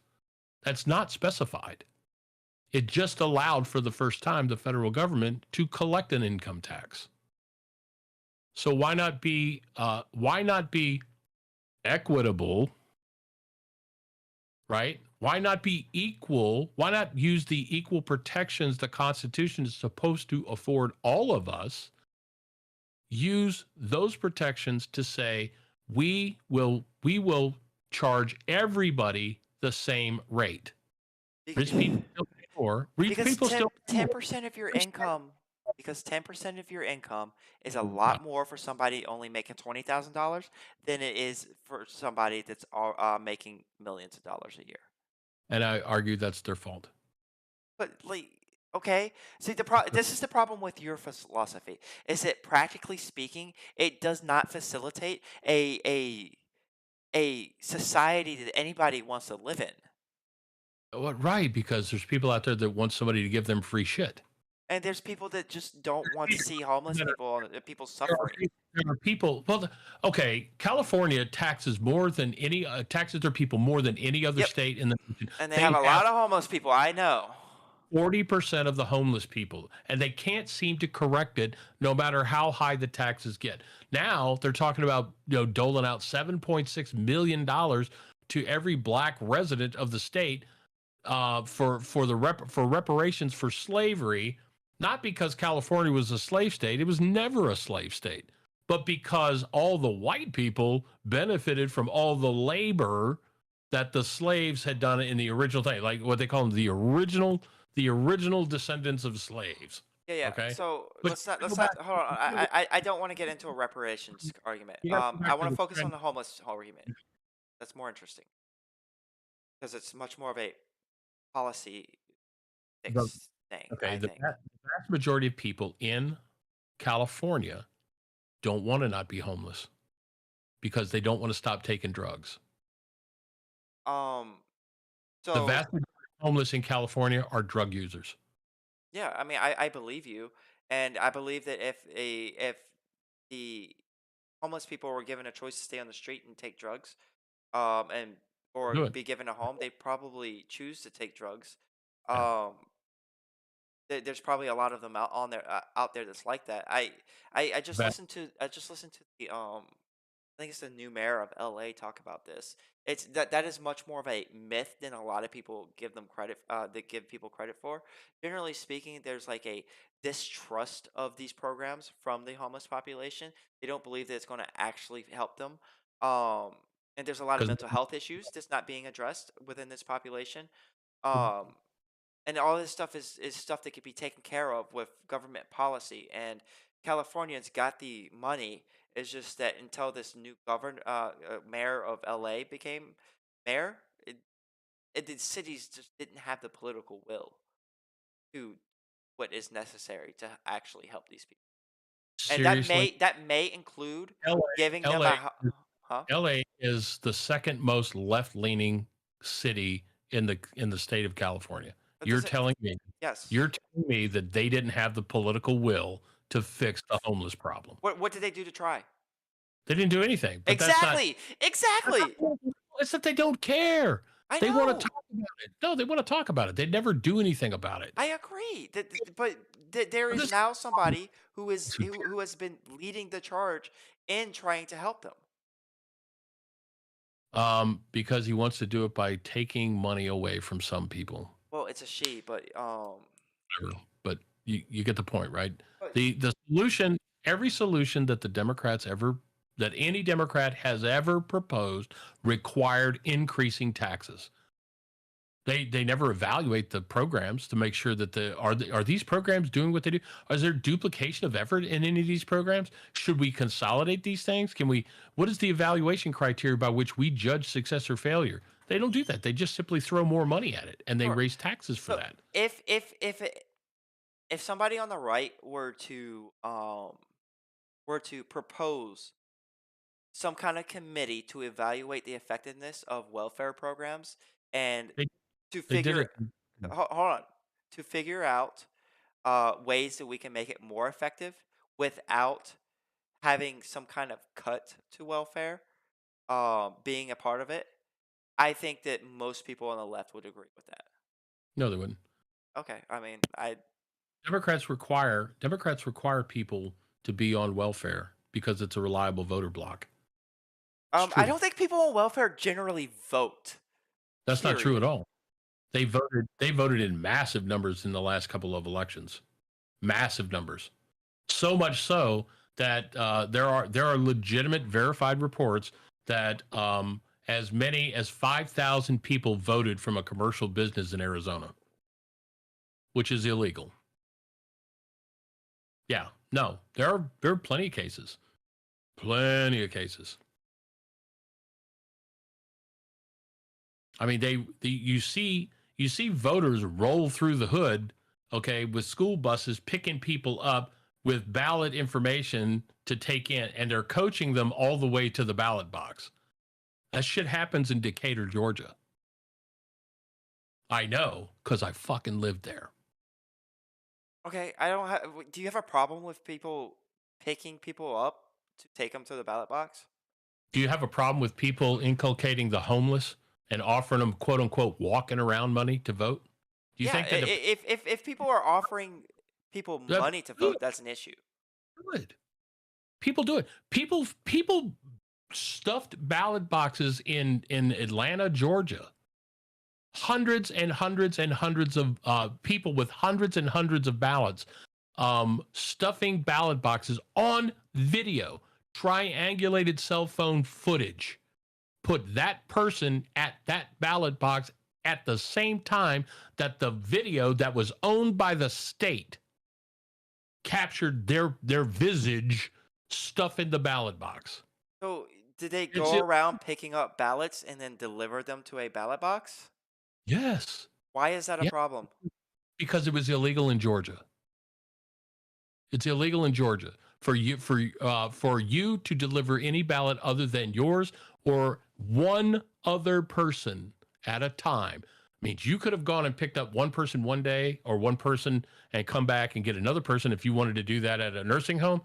But a lot of these, and they have some instance, and it's going to require a massive investigation with, relatively speaking, uncooperative witnesses. Okay, to actually look at things like, are these ballots photocopies? Are they? And I'm not saying that they are, but there's some indication, at least, that some were. People were duplicating things. There's some evidence, at least it's plausible, right? Nothing, and until it's adjudicated, nothing can be said that it is for certain. But there's some information that says maybe there was some double ballot counting that went on at the TCF Center. Okay, they're and I don't want to get too far afield for it, but we're talking about the nature of how people vote and why Democrats love poor people, because they are exploitable. And you can make the argument on the other side that says the conservatives don't care about poor people because they just want them to die. That's not true. That is not true. I think if you told people that there was a finite end to the gravy train, people would figure out how to survive. That's what human beings have done for millions of years. We have figured out how to survive. Okay. And when you say, as noble as this concept is about making sure that there's an adequate floor for people to have, somebody will always be comfortable with that floor. If they weren't, we wouldn't have homeless people who choose to live on the street. They're comfortable with that floor, and they'll take whatever society will give them, and they're not going to ever give anything back. If And the problem is that if you allow that, if you instantiate that as a belief to say that, well, we want to be the noble people, we want to make sure everybody's taken care of, there isn't enough time, resource, or energy to do that without adversely affecting the overall structure of society. And I'm sorry, but you have to say, if you really seriously want to solve these problems, we need to work together across the aisle in order to pull systems together that will encourage people to get the help they need and make the operative changes necessary so that any help they are given is short lived and that they become self sustaining individual contributors in society where they are not dependent on a government. Because the only way our government can't afford to keep spending the money it's spending. We have a $4.7 trillion deficit projected for the next 10 years based on the current budget that this president just threw together. There is not enough money. We're collecting $6 trillion in taxes, and it's 4.7 trillion over that. That's insane. That's insane. It is not, it's like saying, okay, you go spend twice as much money as you have in your paycheck, and you do that reliably every month. How long do you think you have before you can't live and pay your rent? Why should the government get a free pass when none of the rest of us can? um, which part of your rant do you want me to address? You know what? You're a smart guy. You pick it out. You go ahead and Okay, try to attack any of it. so the idea, yes. Okay, your solution. Well, gosh, we've already been through this. Your solution to the homeless problem is to take them off of welfare, and you think that if you do that, they're going to get a job or die, and you just don't care if they die, right? I think if you take drugs and kill yourself, I don't care. Well, it might not even be like taking drugs, right? That's the most likely outcome for people that are homeless. It very well could be. They could also just like freeze to death or starve to death, or there could be medical issues that are untaken care of. Yeah. I mean, that's one of the reasons why California has such a high population of homeless is because it's relatively speaking temperate in the winter. Yeah. Okay. So my solution would be to first of all give them some sort of decent living dwelling. They don't have to have a house, but maybe like a room and a bathroom the size of a hotel room. Give them that. How about a Uh, prison cell? huh? How about a prison cell? Want to put people in jail for being homeless? No, about the size of a prison cell. You could stack a lot more people together that way. Okay. Have you ever Yeah. seen the inside of a prison cell? Um, I've seen cops. Okay. I mean, A prison cell is not adequate. I'd rather live in a van. okay, we'll give them a van with no wheels. I don't know. Look, Honestly, one thing that I thought about was it would be nice if homeless people with licenses given vans to like live in and gym memberships or some way to shower. Um, but yeah, we give them what home. happens? We huh? What happens to the population of paying customers in a gym if you give if you give a free access to the people who shower and then shoot up? What do you think Are that? they going to shoot up in the gym? Well, you couldn't stop them, right? It's freedom, freedom, No, freedom. no, you would be able to stop them from shooting up in the gym. How- I'm not advocating for disallowing the gym from calling the cops on people that try to shoot up in the gym. So maybe they shoot up as soon as they get outside the door, and then some kid steps on a needle, gets HIV or hepatitis. Okay. I mean, either they're going to shoot up outside the gym or they're going to shoot up outside some other business. Where they go to the gym? Or That is- maybe they could shoot up in their house that they've given by the government so that the kid doesn't step on the Okay, so needle. okay, so now the government's moved from like a a vehicle on blocks to free A gym membership. hotel room. Let's just say hotel room, a studio Hotel, apartment. isn't hotel housing the most expensive kind of housing there is? Yes, because hotels are generally overpriced. According to you, but there's a demand curve, right? Well, because people who demand hotels aren't trying to live in them usually. They're trying to go on vacation. Okay. But if the government were to build housing units that's about the size of a hotel for homeless people to stay in, they would have a place where they could shoot up. You wouldn't have them having sex on the street or masturbating on the street or peeing on the street because they got a place to do that now, and they would it would be easier for them. Not all of them are going to do this, but it would be a lot easier for them to get their shit together and to actually become a productive member of society. I think anybody that seriously wants to shoot up gives a shit about trying to get their shit together. Well, the solution to that, the best solution that I have seen to that would be to provide clinics for these people to be able to do that. That's also encouraging them to get treatment. Is it? How's that working out for New York City? I don't know. Yeah, they do that, right? They have shoot up clinics there. Maybe I would have to look at the data on that. The trend's actually increasing drug use. Okay, like I said, I would have to look at the data on that. I know that it Okay. works in other countries. Yeah, the other countries aren't 360 million people with a constitution like the United States. Okay, So, so right now I'm making a practical Sure. argument for what we can do to solve the problem. Okay, so the practical. Okay, assume that there's enough people that want to do your thing. We'll pass a constitutional amendment. Yeah, that would be great if we could get that as a constitutional amendment. But But but you can't because you can't make the argument. You can't make the argument to satisfy enough people in this country that it's the right thing to do. well, you need to satisfy a massive amount of people, and Yeah, we're isn't that, split isn't that fifty-fifty. great? You no, Isn't you that great? no. Why? So 51% of the country should just be able to impose its will on the other 49? So I think that if if a political party or a idea gets enough traction to get a majority of the what is right now a very gerrymandered on both sides, but very gerrymandered House, a majority of a Senate that heavily skews for that gives lower population states a lot of more power per person than You know, higher you know, no, I'm not disagreeing that that's a good a bad thing.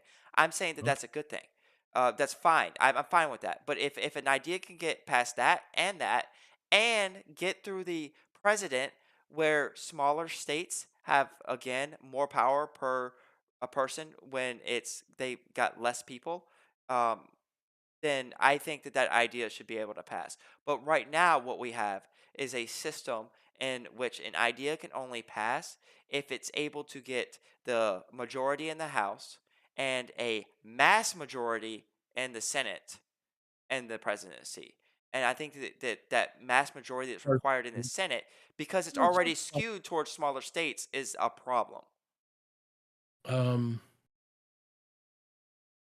it it requires a 2/3 vote. Yeah, So it's it should only require 51. a 2/3 vote in the House and the Senate for a constitutional amendment. No, no, I'm talking about laws. Well, the laws still have to be constitutional, right? Remember this thing we originally kicked this out Yeah, with but a at law. right now, as it stands right now, Hold on a quick second. I need to take a pause for the cause, so I'll be right back, guys. I'm oh, trying to figure out what I'm doing here, but I'll be right back. Okay. okay, uh, I'm gonna talk to your audience for a second. So listen, I don't know how many people are watching right now, but I obviously do not have a conservative audience. Without a conservative audience means that I don't have a whole lot of people on Rumble. I am looking to drop Twitch because it is a woke um cultural war. There's no conservatives on Twitch for me to talk to. So I'm trying to stream on Rumble. The problem is that you need 25 followers on Rumble in order to stream. Um, so if anyone listening to this would like to go over and follow me, I don't have any content on my channel right now because I'm mostly a live streamer and not like a prepared content person. I would greatly appreciate that. I'm trying to find more conservatives to talk to. That's kind of the reason I started this channel was to find conservatives to talk to. And it's just they're just not in Twitch. Twitch isn't the place for me. So yeah, if you want to follow, I think that if you support Rumble, it'd be a good idea to get another streamer onto Rumble because that's more content for Rumble. So like if for nothing else, do it to support Rumble.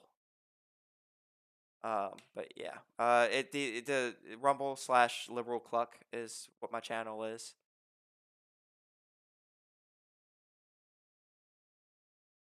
Oh, let me go see what chat's saying. Okay, I'm back. Hey, I just Appreciate plugged that. my Rumble. Oh, that's fine. I don't care.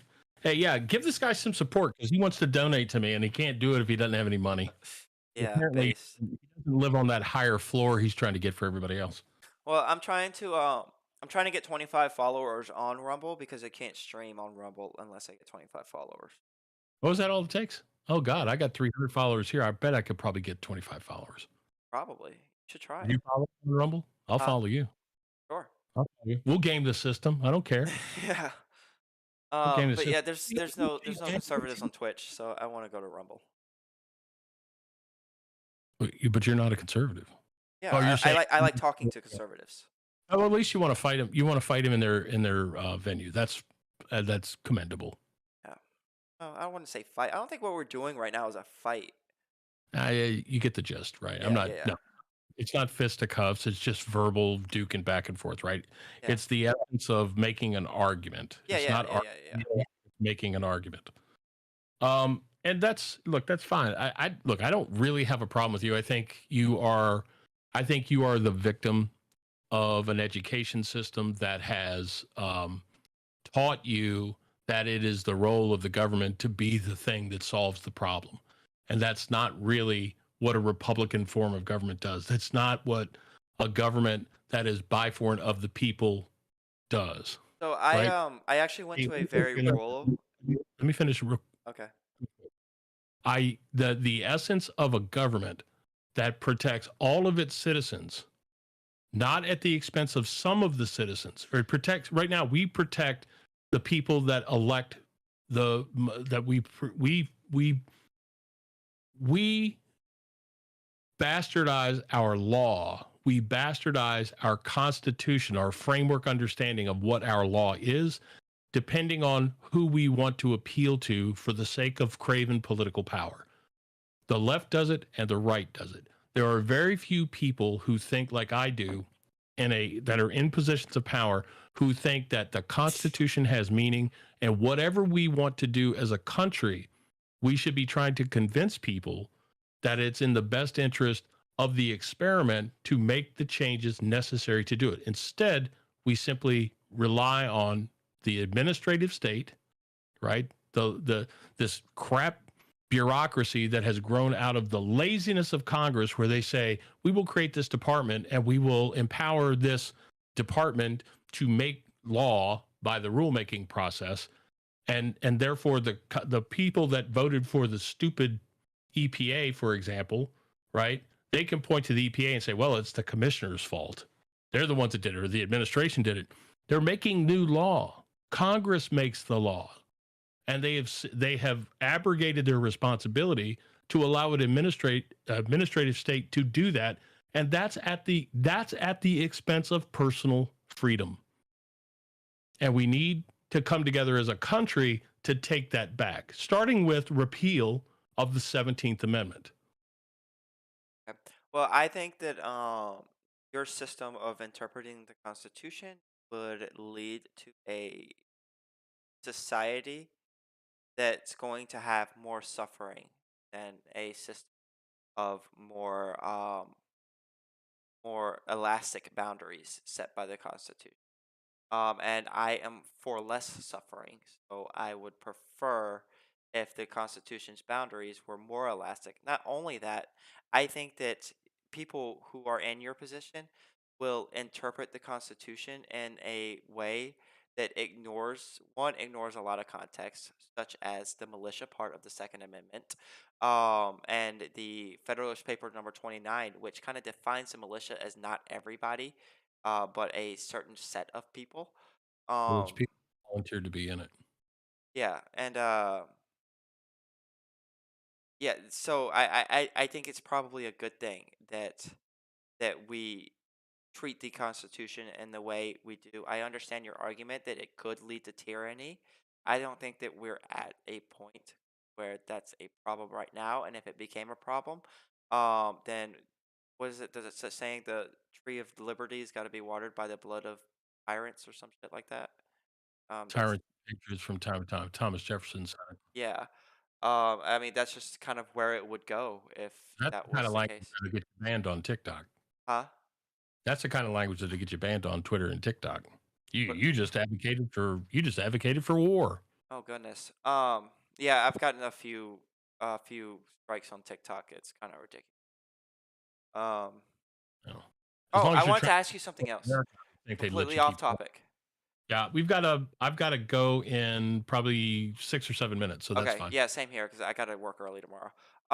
Ray Epps, you say that Who's the he's a federal agent. What is your proof of federal agent? that? Ray Epps. Who- Ray Epps. Yeah. Ray Epps is a paid informant by the FBI. Where's That's your proof of pretty. that? I believe it's been in documentation that's been presented. So I have looked this He's up. a known informant. He's a known informant. That somebody knows. It's been in a court filing. Okay, so if I've looked this up and it there's I haven't the sources I see says the opposite. So Okay. if you have a source, I would greatly appreciate that. Let's just say, for example, because this is the hyperbole you want to latch on. Let's say Ray Epps isn't a federal informant; that he's not a plant by the FBI. The FBI had a bunch of people that were there. That's known. Okay. However, let's just say Ray Epps isn't an FBI informant. He incited people to go into the Capitol. Why was he not charged with sedition? Why is he walking around a free man today? I don't know. I have to read up You on the case. Do you find that to be problematic? Do you find that to be hypocritical? Um, maybe I don't know. Hold on. Yeah, Let me look this up. the guy that walked around with a fucking buffalo hat and a fucking flag attached to a spear, who didn't use it, who did not use it Oh as a wait, weapon. so that Who's video, I'm pretty sure that video where he was saying that they need to he go didn't in. bring coming in. That guy got 41 months in jail. Wait, that video you're talking. So the incitement that you're talking about was him saying that we need to go into the Capitol, right? Yeah, that's That was actually taken on the 5th. no, That's because mob was not on the Capitol on the 5th. That's not. there were still protesters there.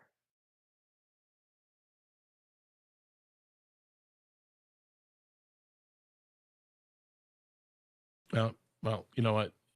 They have eyes, but they cannot see. Maybe I mean that's what I read. If you could show me, look, all you need to do is show me where you're getting your information from, and I'll read it and critically, I'll take that into consideration. I Okay. all I can do Ask, is tell you what I've read. look, asking me to provide you evidence, okay, when you haven't even bothered to look for it yourself, I but yet have. you're I didn't think about the question of why he okay. wasn't prosecuted. Ray Epps' video was January 5th, not January 6th. His incitement was January 6th. You know, they said that Donald Trump, just to even, well, let's take your logic a little bit further. They said that Donald Trump incited violence for weeks, for months before January 6th. So why would Ray Epps be, why would he get a free pass for doing it the day before? A closer proximity to the actual event. Because Why? I think that if you are telling people to go into the Capitol, but nobody really does it, then nobody really cares. People went in that day. No, well, if the video came out on January 5th, then no, they didn't. Okay, hang on a second. Because I really feel like this needs to be shut down right now.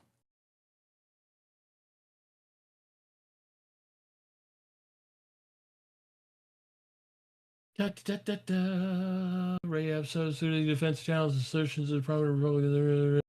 Ray Epps was blah, blah, blah, blah, blah. Yeah, so Epps, who was seen on video on January 5th, 2021, urging Trump supporters to go into the Capitol.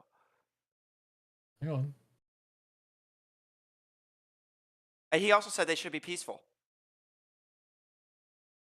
So did Donald Trump, but they tried to charge him with Yeah, I know, conspiracy. but like by your logic, if you're going to use that to defend Donald Trump, then you would have to use that to defend Ray Epps, right? So photograph number 16. Photograph number 6. Video from January 6th. Never been charged. Returned to prominence. Video of Queen Creek resident Ray Epps was shown by U.S. Thomas Massey of Kentucky during House oversight. Blah blah blah blah blah blah blah. One video shows Ray Epps telling people on January 5th they need to go into the U.S. Capitol. Another video shows him directing them on January 6th toward the historic building. So yeah. Wait, what does that mean? What do they mean by directing them? Did they post a video? There, go to the Capitol. Go to the Capitol. Go inside. Or was he just like in front of a line that was heading towards the Capitol? Why wasn't he charged? You by your logic, right? By If the he by didn't the go in the Capitol, then he probably wasn't going to be charged. If he was just like in front of a line that was headed that way. they impeached Donald Trump, okay, for January 6th, after he was out of office, right? Because they said his actions before January 6th incited the actions of January 6th. If that logic is true, I don't happen to believe it is, but if that logic is true, okay, why would Ray Epps, who was telling people to go into the Capitol on January 5th, and then seen on other video January 6th directing people to go to the Capitol? How do you logically disconnect those two activities? So the thing is about that source that you just read, just by the It's words, I don't even know where it came from, but just New by York the Times. words, is that New they York. gave you the exact quote that he said in January 5th, but then had this vague description of what he did on January 6th. Meaning that, in my mind, what that says is that he probably didn't really do anything that would be considered bad on January 6th. That would be like incitement, but they need to make that case. So that's the way they worded it. So that No, Donald Trump didn't. Donald Trump said go down to the Capitol and peacefully protest. okay. How is that incitement? So by your logic, No, then not Ray by my Epps didn't incite anything, right? used. How if I say you said Ray Epps said, you don't know that for all he said peacefully protest. Donald Trump said go down to the Capitol and make your voices heard and peacefully protest. Yeah. He didn't go down there and hang Mike Pence. Okay, I have an argument for this, but first I need you to realize that if you're going to defend Donald Trump on this, you have to defend Ray Epps on this too. Well, I fair. Okay. If that's your argument, but that's not what the government has done, right? The hypocrisy of it is that they went after Donald Trump. They're trying to go. Well, the Congress went after him via a second impeachment, which was specious at best, right? Because he didn't say anything. He didn't say anything that did that. When Ray Epps argued that people should go into the Capitol was actually closed off because of COVID protocols. Ray Epps actually encouraged people to break the law on January 5th. And then he directed people on January 6th to go to the building that he told them the day before to go into. Donald Trump never said to anybody, go in the Capitol. He said, go down there and protest and make your voice known, right? That's what he said, peacefully protest. He never said enter the Capitol grounds. He never said riot. He never said break in. He never said hurt anybody. He never did any of that thing. So my argument for the fact that people got caught up in mob mentality is one thing, right? And the people that broke the law should pay whatever the penalties are for breaking the law. But for the vast majority of people that have been charged thus far, they were overcharged, right? And a lot of them have pled guilty because they didn't want to, because for the exact reasons that you talk about, right? Yep. Why people fucking plead guilty, okay, is that they don't have the resources to be able to fight that off. And the government is the only entity in this country that has unlimited resources because they just print their money. Okay. So my argument would be that Ray Epps probably should have been charged with incitement, but probably wasn't, because the day that where you could actually argue that he was trying to incite something, nothing actually happened. So that's probably why he wasn't charged. Huh? I don't know. That's 41,000 hours of video. You don't know. That video has not been combed through yet. Okay. Well, maybe there is something out there, but when that is exposed, then I will change my opinion. Happened, but you can't say something didn't happen until it was there. He was there. He's at least suspect enough, okay, to warrant further investigation. They investigated him. In this case, Ray Epps is the ham sandwich that didn't get eaten. Yeah, so they investigated him. He was on the wanted list until he called in and explained his side of the story, and they took him off. Yeah. Okay. So yeah, they did investigate him. And my argument for Trump is that Trump created a fake world in which the election was stolen. That hasn't been proven, and he seemingly knew that wasn't proven. I'm not going to get into this tonight, but 20 states violated the Constitution section that says the state legislatures set the time, manner, and place of elections for presidential electors. And when state boards of election that did this, like Wisconsin Election Commission, Pennsylvania, when they used the provisions that were in Act 77, which was found to be unconstitutional, okay, and other states, Texas, for example, right? Texas went red, but Texas changed the state law that said you can have drop boxes in a certain way, certain manner, and then they changed them. That was illegal. Okay. So there were things that happened that hadn't been challenged until after the election. So the results have to stick. That's been precedent for elections forever now. I'm not. Well, okay. Can we agree that there is a difference between what you can do post-election? Because I agree, constitutionally, nothing can be done about it, right? There's no constitutional remedy for a fraudulent election. None.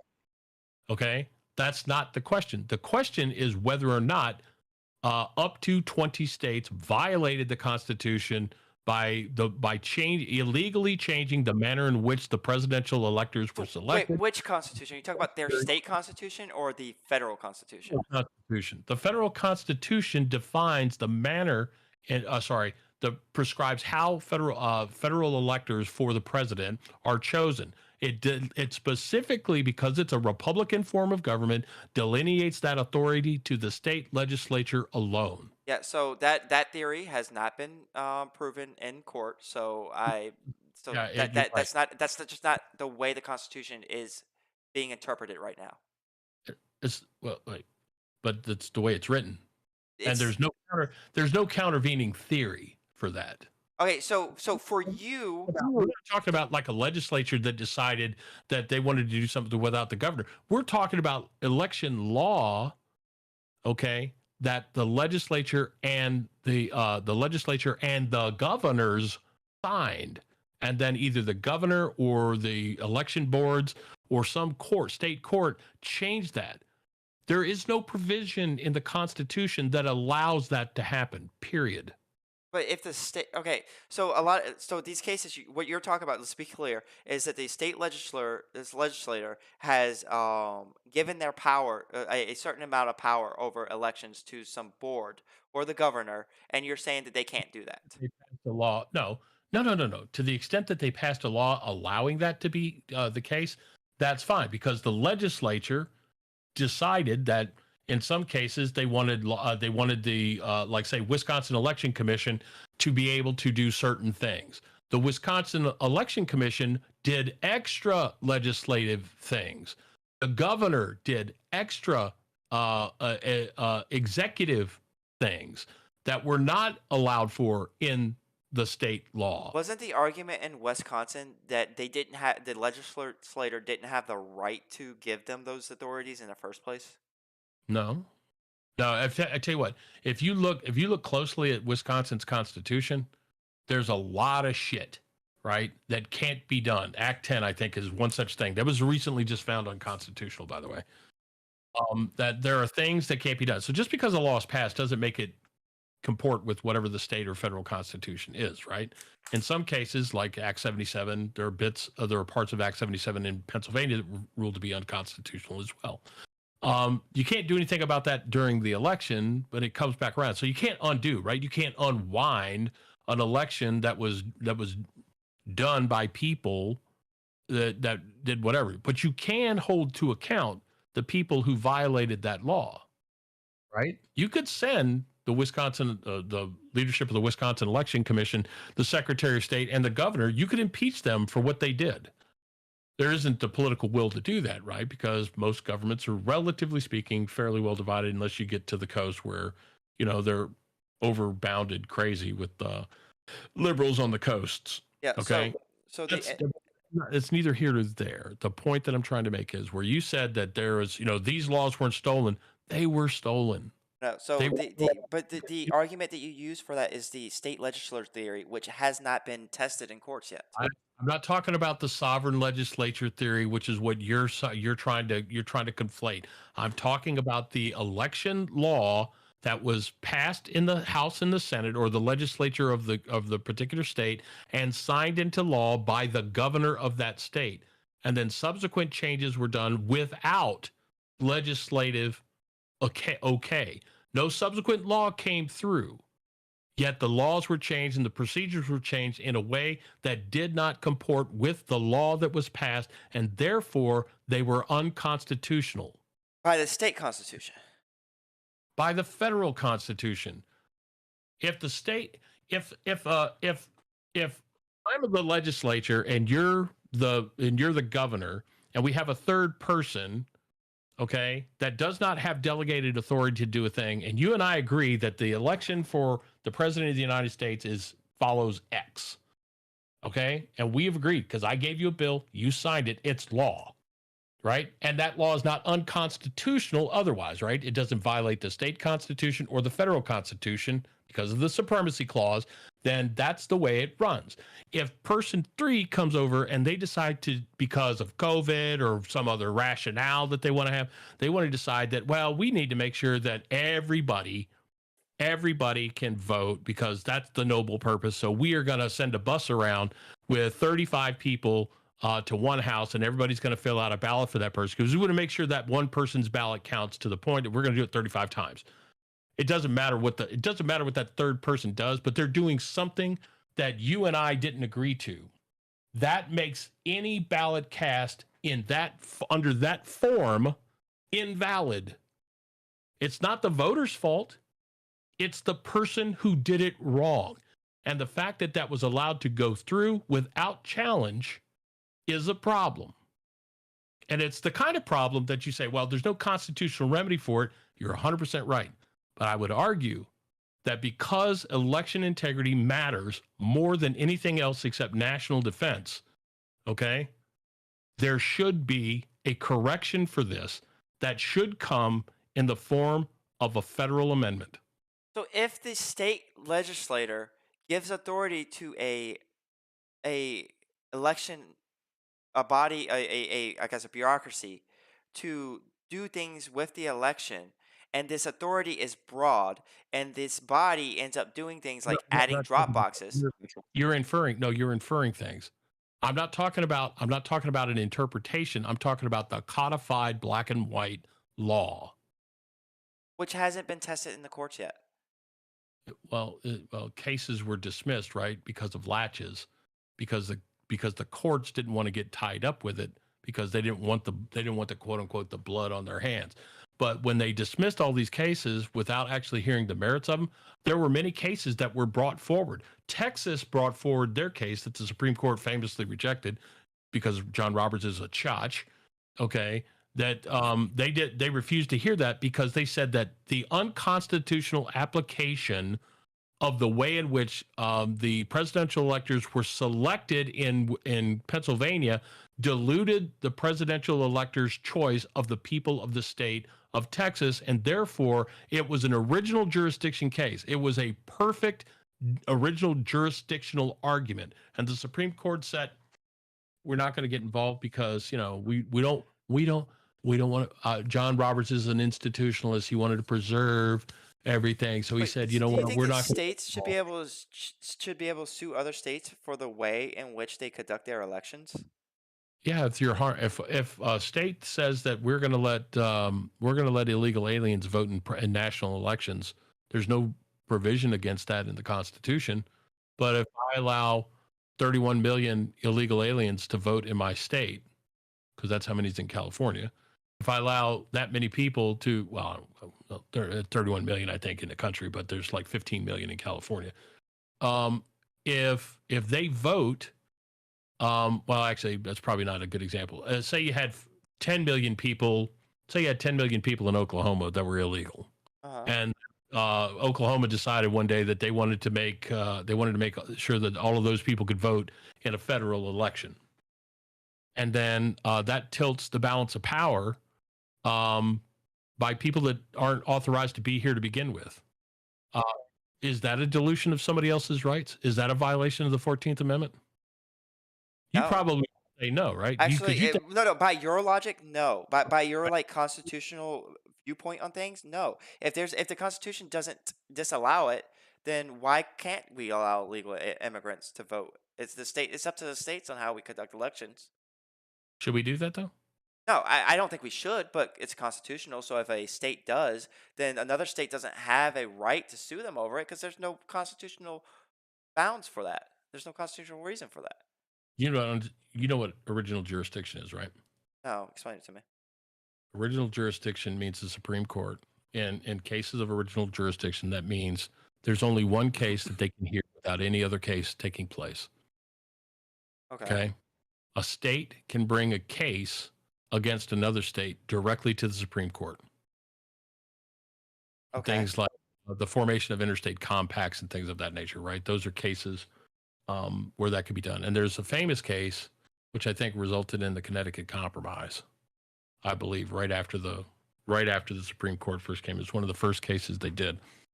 And the states brought the issue came directly before the Supreme Court. It didn't go through any federal court, any lower federal court. There's a very limited number of things that the Supreme Court can pick a case up on its own. And then this particular case, that case for Texas v. Pennsylvania, it went to the Supreme Court and John Roberts blocked it. Okay. It should have been heard because there are so few. Did he block it for lack of standing? That's what he said. Yeah. Yeah, so like, They- where's the standing for one state to tell another state how they conduct their elections? because they were harmed, right? Because they didn't That get the results they wanted? No, they were harmed because Act 77 was unconstitutional. They were arguing that the problem that existed with Act 77 made it dilute every other state's right to vote. 20 some odd states signed onto that case. Yeah, I'm Okay. sure 20 some odd states that didn't like the election results signed on to that case. Well, yeah, but they were not wrong. Their legal reasoning wasn't wrong. The fact that John Roberts decided that he was going to protect the institution of the election rather than protect the rights of the state, right? We don't protect the election. We protect the rights of the state, and we protect the rights of the people. Act 77 was a blatant violation of constitutional law. Wait, what did Act 77 do?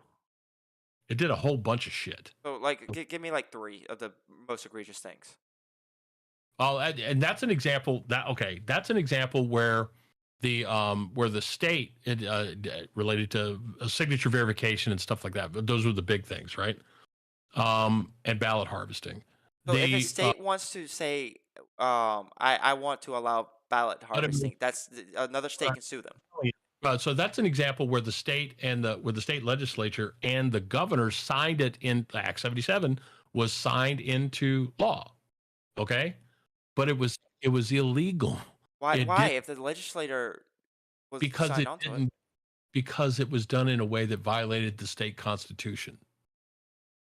That's what Pennsylvania Supreme Court found Wait, so after the election. what is what is the constitutional process by which Pennsylvania signs in laws? Doesn't it go through the legislator and then the governor? Isn't that how it's supposed to do? Yeah, would you would argue, right, that sometimes laws get passed that are not constitutional, right? Which so you're saying that the individual things inside of the Part part act part wasn't of constitutional. part of or all of it. I can't remember exactly which because I got to go back and look at the case. But part of Act 77 that was specific to some of the things that they tried to do were, and this is before the election, and Donald Trump sued on it, and then they were rejected out. Right, the Supreme Court declined to take the case, even though Sam Alito said, "Hold on to all your shit, keep these absentee ballots segregated," because the state Secretary of State for Pennsylvania decided that they were going to extend the number of days that you could return your ballot by a week. And it was not there was no provision anywhere in the law. That was one thing. That's not Act 77 specific. Act 77 had its own things that were problematic, and I think one of them was like the signature verification rule. And I know there's a signature verification in Wisconsin's law, but then they passed a law that said you could self-identify as fully disabled and you would never have to show your photo ID, but you still had to verify your signature, right? But then the problem with that law, which I think is still on the books in Wisconsin, is that you self-identified as fully disabled and nobody ever questions you until you say you're no longer physically disabled, totally disabled. One of the people that said that they were fully disabled was a clerk in the Milwaukee County clerk's office. Had a job, worked every day, was fully disabled. Didn't have to show photo ID. Right. So hold on, just it sounds to me like some states, due to the emergency that was COVID-19, passed some laws that were supposed to um that was meant to help people easier vote because of COVID-19, and some of those laws, or maybe even in the case of Act 19, all of them turned out to be unconstitutional. Isn't it the case that laws get passed that are unconstitutional and get taken back all the time? This seems like just like a normal thing to me. Yeah, I mean it's a thing. It happens, right? And like I said at the outset of this particular part of the conversation, the fact that we didn't get that answer until after the election is immaterial, right? To the results of the election. You can't change it. Yeah. There's no mechanism to change it. Should we be able to change it? Should we consider debating a constitutional amendment that says that any presidential election that was, and this other, well, I'll save it I'll save that piece of the argument for another day because I got to go. But I think we should say that any election that was found to be fraudulent or found to be in violation of the Constitution is an unconstitutional election, and we should therefore be able to unwind that construct. And we should furthermore, if there is something to be challenged, we should delay the transfer of power until the court case is legally decided, and we should fast track that as an original jurisdiction item at the Supreme Court so it doesn't take years to get it done. Treat it like an impeachment, right? Where all the business of everything else stops until that case is adjudicated, so that we have the ability to get a concrete answer and that it's done, and then things can be handled.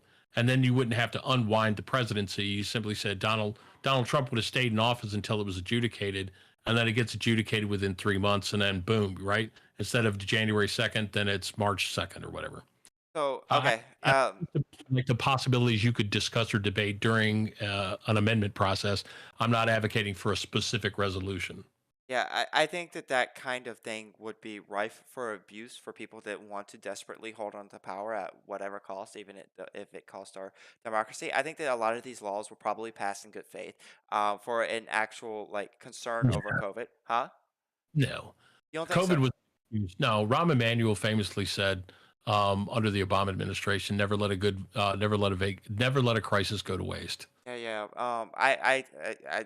That's not convincing to me. I Doesn't think have that what he people said. were legitimately scared of COVID-19, and these laws were passed in good faith. I think that these laws didn't facilitate things like people duplicating ballots and stuff. I think that the votes that went in, even the votes that went in from ballot harvesting, were were um were legitimate votes of like legitimate people voting, and Donald Trump lost.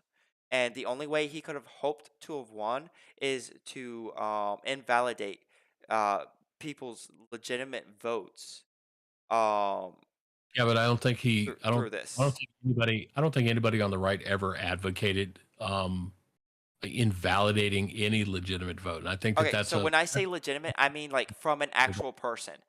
Like somebody checked the ballot because this is what they were told they were allowed to do, and they didn't cheat in any way. There wasn't somebody else checking the ballot for them or whatever, and they sent it in through a legitimate means by the laws at that time, But that's. unconstitutional or not.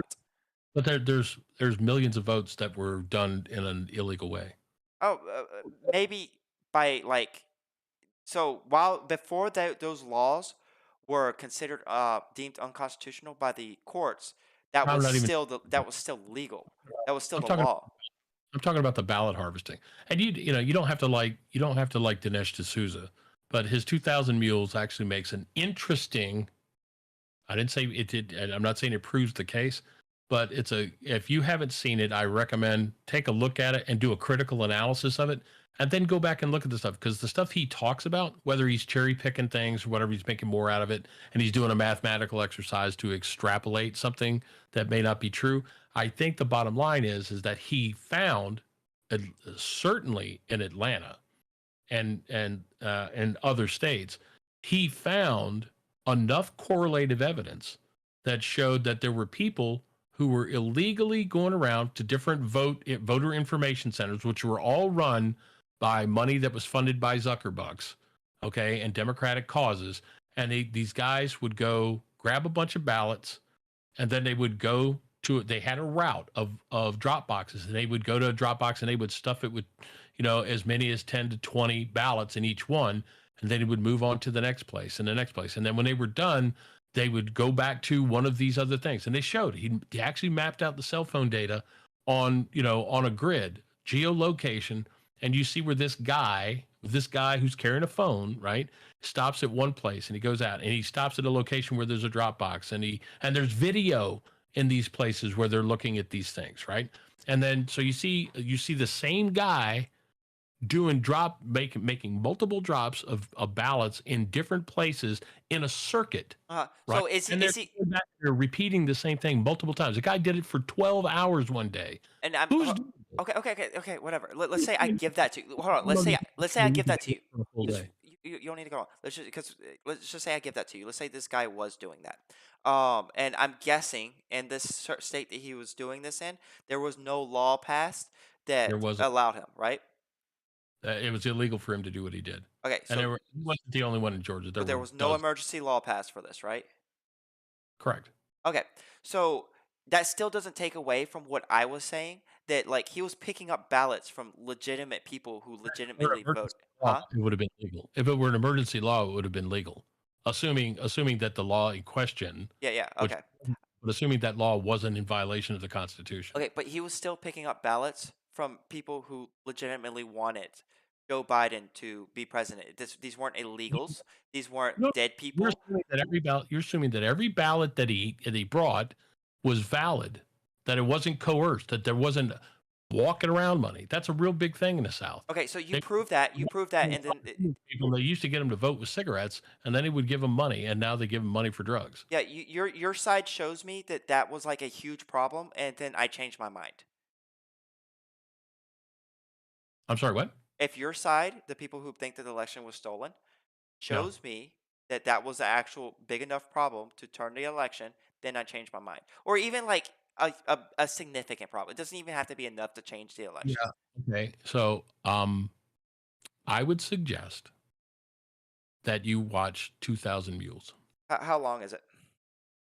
It's like an hour and a half. Okay, I might consider it. You don't have time for freedom in the Constitution. No, Does no, it really matter? I just said I'll consider it. It might be good content. Oh yeah, do a react stream to it. I'll come in. I'll debate it with you. No problem. But yeah, no, look, I'm gonna have to go. I gotta end because I promised the wife that I'd let her get to sleep around 10 o'clock, and it's ten Yeah, seven. I'm up way too late also. I as always, man, I think our conversation is very spirited, right? Yeah. I don't think you're an idiot. I don't think you're unintelligent. We disagree mightily about the foundational basis upon which we believe what we believe, and that's fine. America tolerates that. Next time, why don't you pick a topic and then we'll move forward to it. But I'm going to tell you, I'm phrasing everything I do. My whole argument always comes down to constitutional authority, Yeah. and whatever the argument, I'm going to be prepared to defend it in a constitutional way. And with that said, man, thanks very much. I appreciate you hanging out for a couple 3 hours. Yeah, no problem. Thanks for having me. Have a good night. I'll catch up with you later. All right, bye. Okay, everybody, that. All right. That was a more perfect union. Thank you for tuning in. Thank you, Experiment, for letting me know my audio was out. Y'all have a